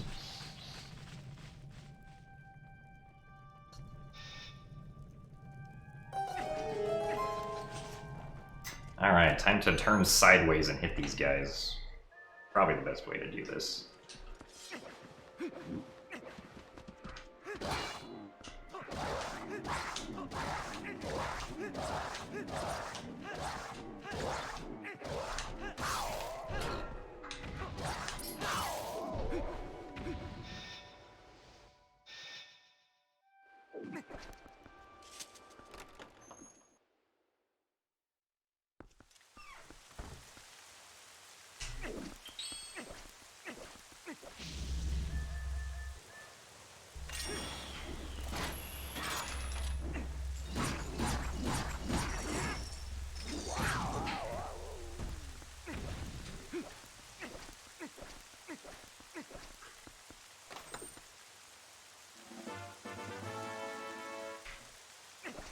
Yeah, we also lose time by not having bombs there. Unless there's some ball and chain strat that's good for that, but I don't know if there is.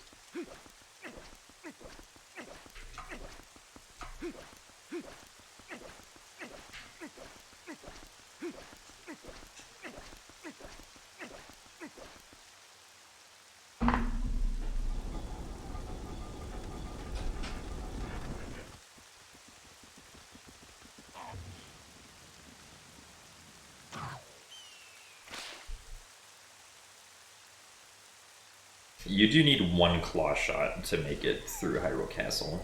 And you would also need the Gale Boomerang and explosives to do some LJA bomb boosts.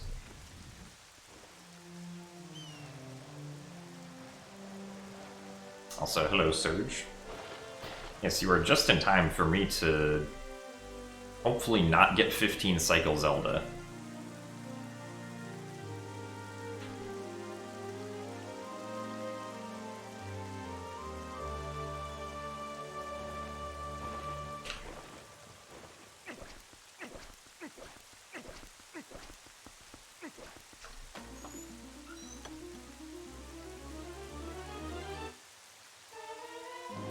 Well, it's not really just the amount of cycles, like, it's also the amount of time that happens between each cycle that can, or that you can lose time to.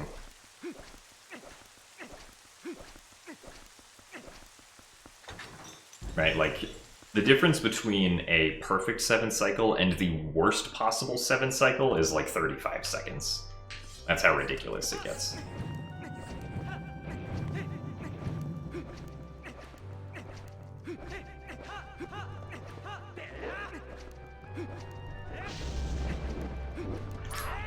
Oh, nice. Oh, that was bad.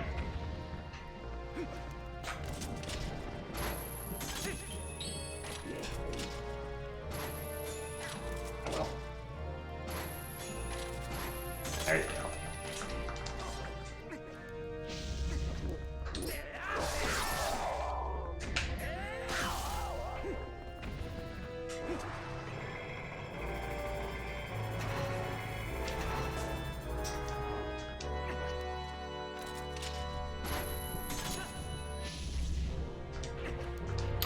Expected to lose time here because of not having bombs.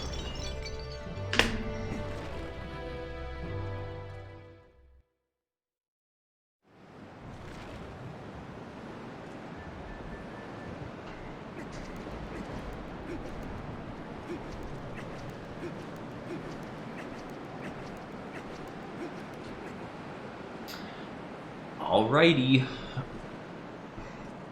I think I did get 7 in PB, but I also screwed up horseback pretty badly, which is why I still lost time.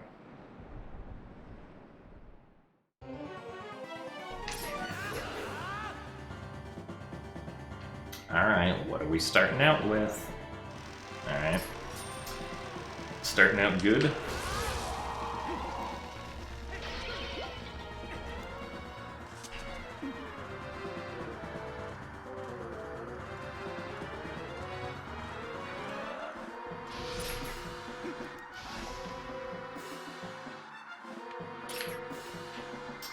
Not so good with that. We want Zelda to charge at us, not give us the triangle attack.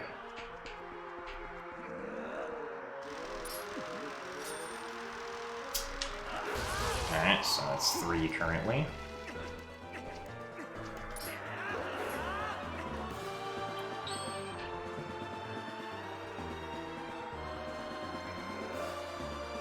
Alright, good. 4.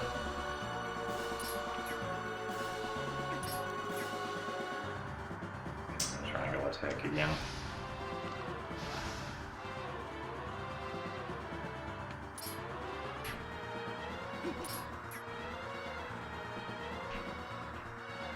And that was 5. This is going to be 6. Another triangle attack.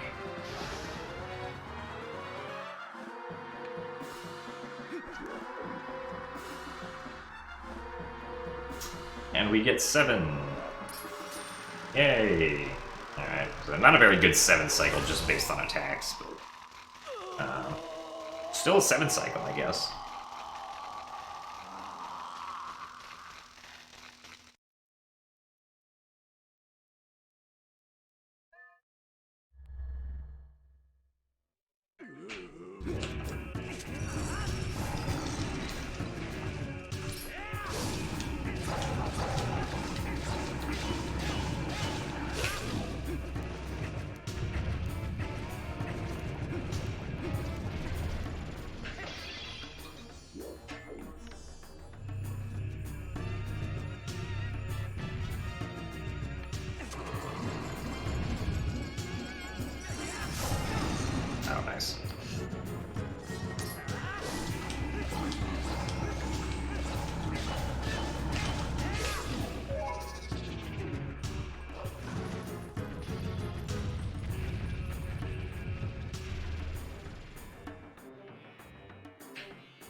good beast Ganon.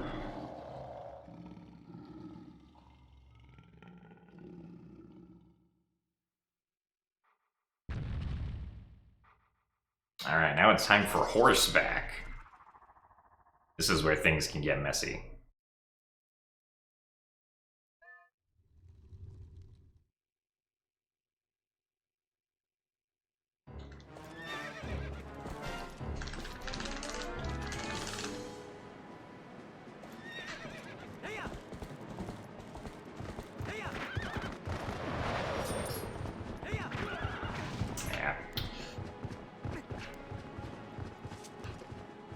Sucks that you can't get on opponent the way that like results in an instant dash.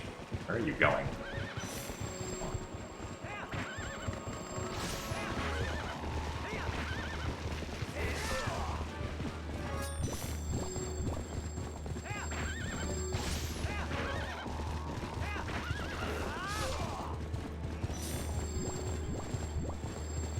No.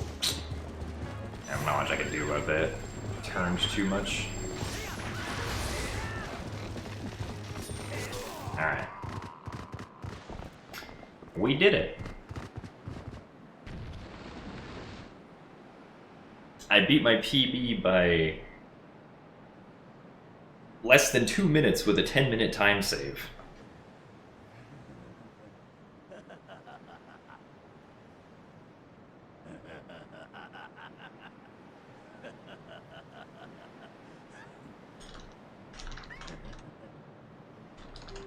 Can't believe you guys are wasting points too early.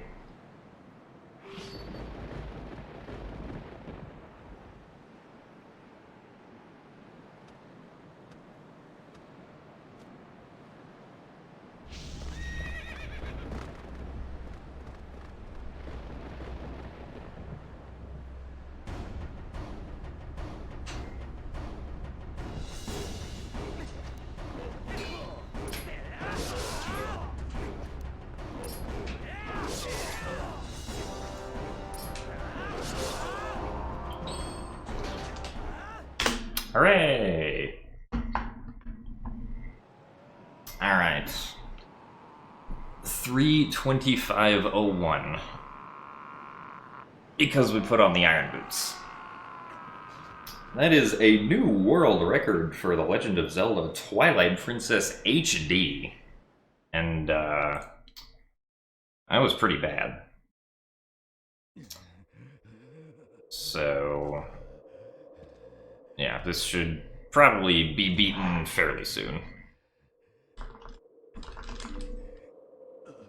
If not just because of the fact that I lost 3 minutes in Arbiter's Grounds alone. And also, thank you very much, Resin, for the 22 months of Twitch Prime. I don't know about 13 minutes. I don't think this saves 15 minutes. I'm pretty sure it only saves like 9 or 10 minutes because we lose time to not like having explosives and stuff in places. Also, thank you very much for the 100 bits, Joshua. But yeah, still saves a lot of time, but game is not easy anymore.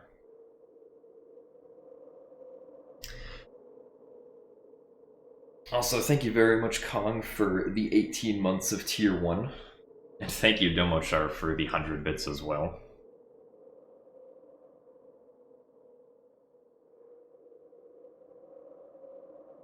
Well, I mean, the run itself is harder now. Like, the run's not easy to learn anymore or anything.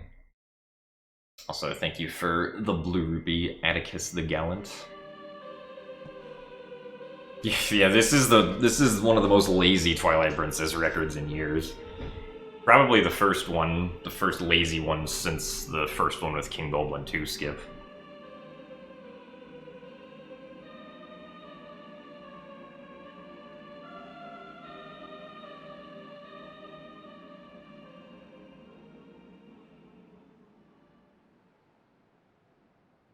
Okay, let's see.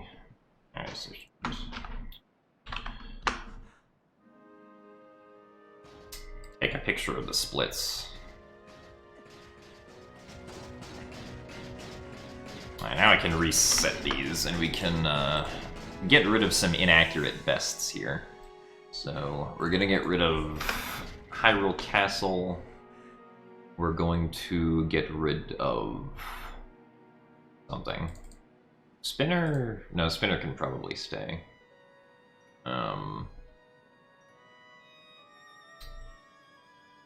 Probably... No, I don't need to get rid of Zorn Armor. I thought there was one more inaccurate best that I needed to get rid of.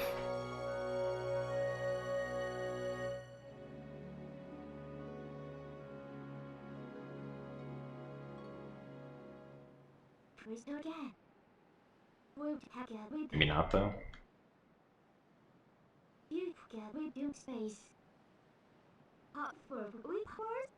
Oh, Lake Bed Temple. That was it. So get the heart container there now.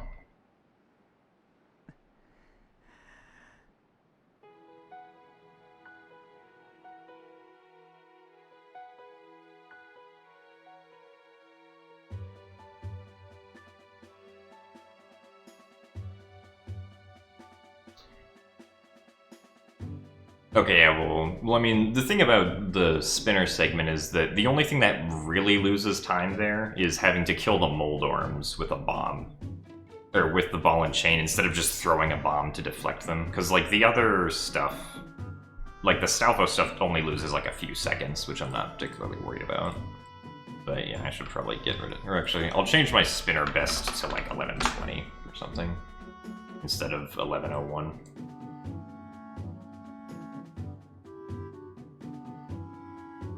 Yeah. Alright, so goal for next run. Don't lose 3 minutes in Arbiter's Grounds.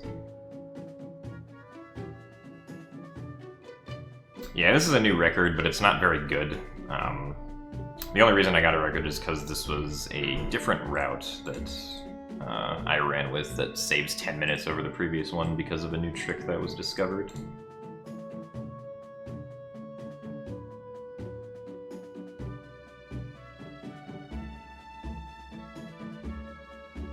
It's a world record by like 90 seconds. Also lost 15 seconds because no amiibo, but whatever.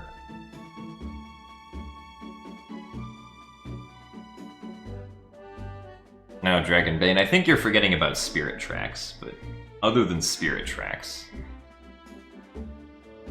I'm pretty sure Phantom Hourglass... Ooh, wait, Twilight Princess HD might be able to be faster than Phantom Hourglass?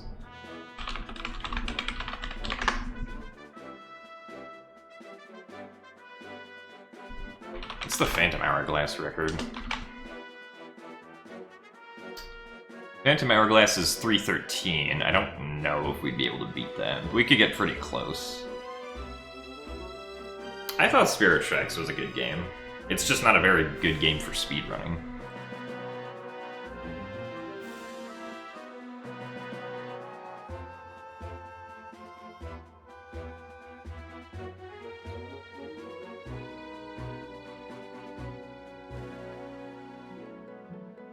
TPHD faster than Phantom Hourglass. Well, I mean, if you find, like, EMS or something, that'll be easy.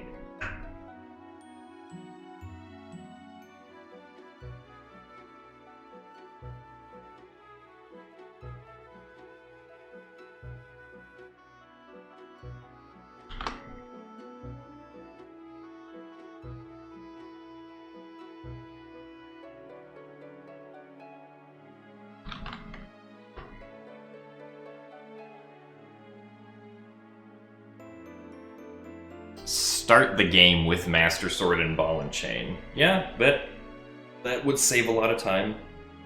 And probably be considered like New Game Plus or something.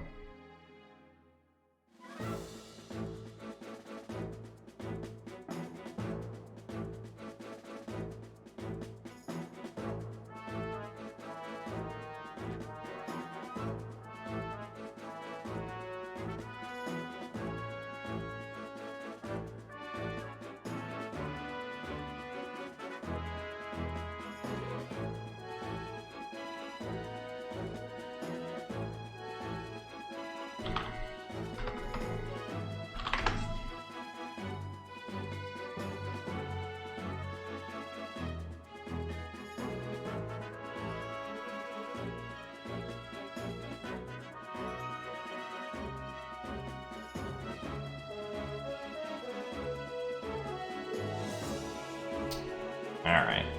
I guess we'll just let the credits play out.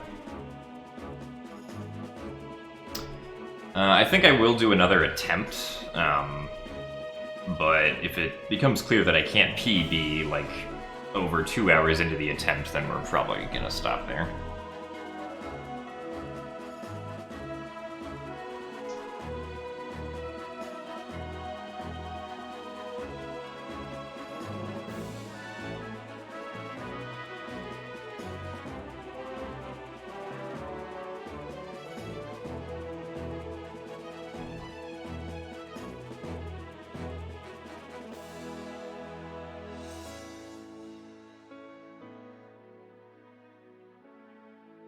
There is something special about hearing the music after PBing.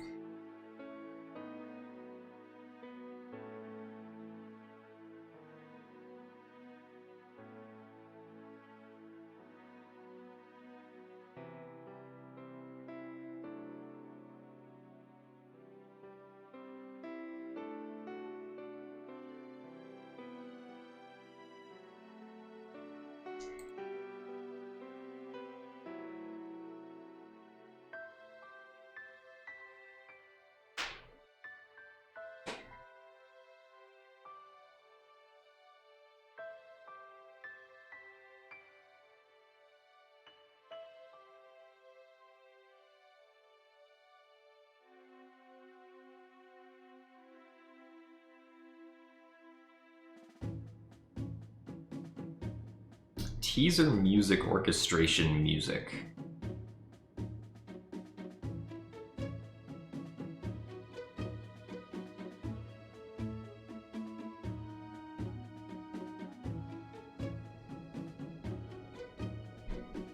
I mean, if you can just get out of bounds past the invisible wall shank, then yeah, Early Master Sword is the same as it would be in the original.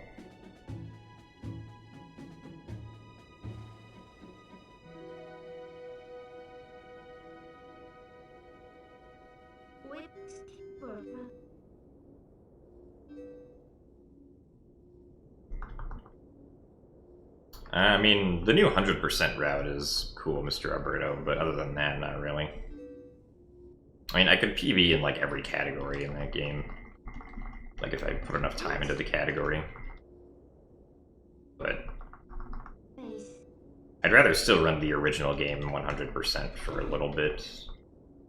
If I don't just keep running Tphd for a while right now.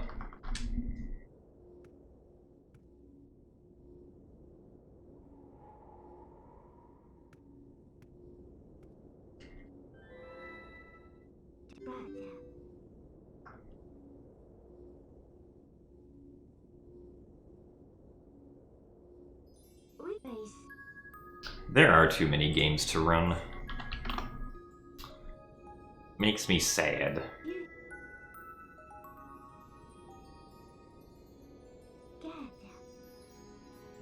Also, thank you for the 3 bits Arthro Gamer.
Progress management.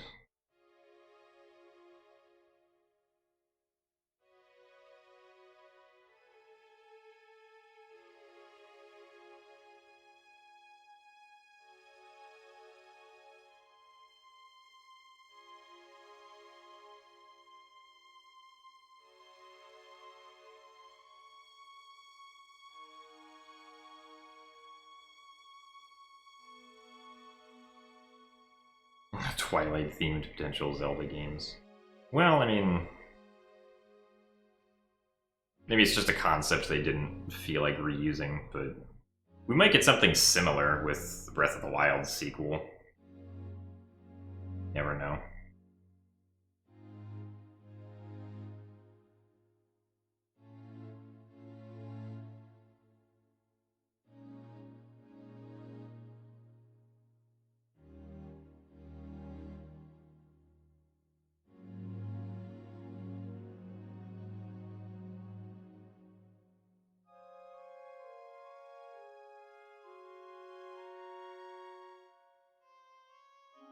I'm probably gonna do another attempt now. I don't think I'll do another, well, unless it PBs, I don't think I'll do another full run.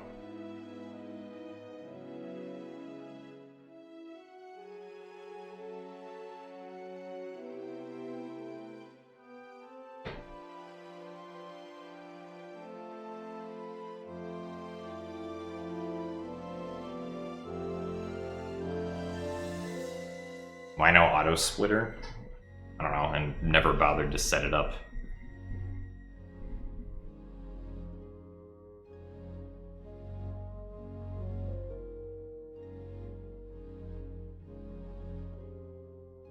What? I just never had the time to set it up, DB.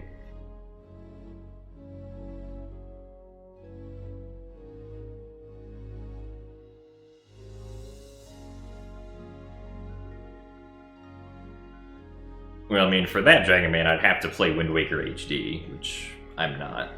It was either going to be Wind Waker 100% or this. Alright, Red still plays. We'll see you later. And drink more water.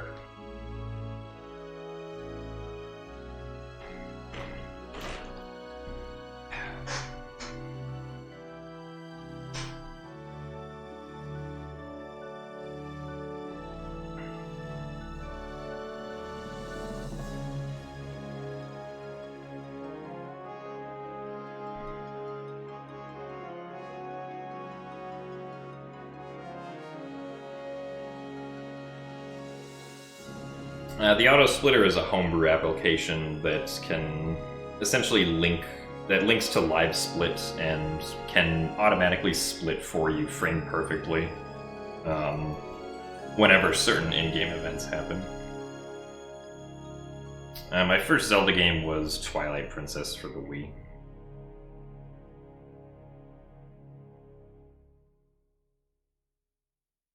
Is there really no The End text here? Oh. Right, I forgot about this. The extra long credits.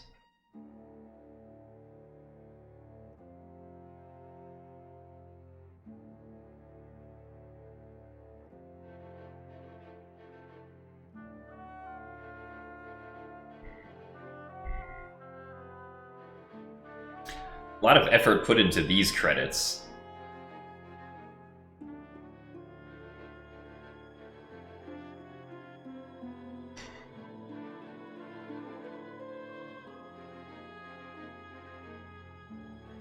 How many graphics design people did they need?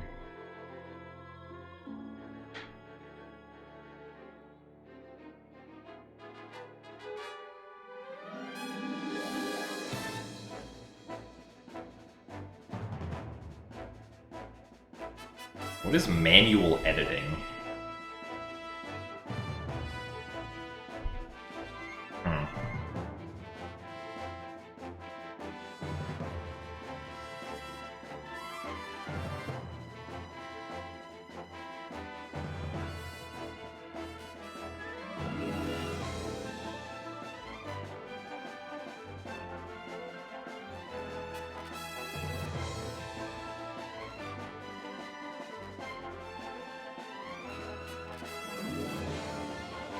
Oh, editing the manual. Okay, I took the word manual too literally. I thought manual was like an adverb.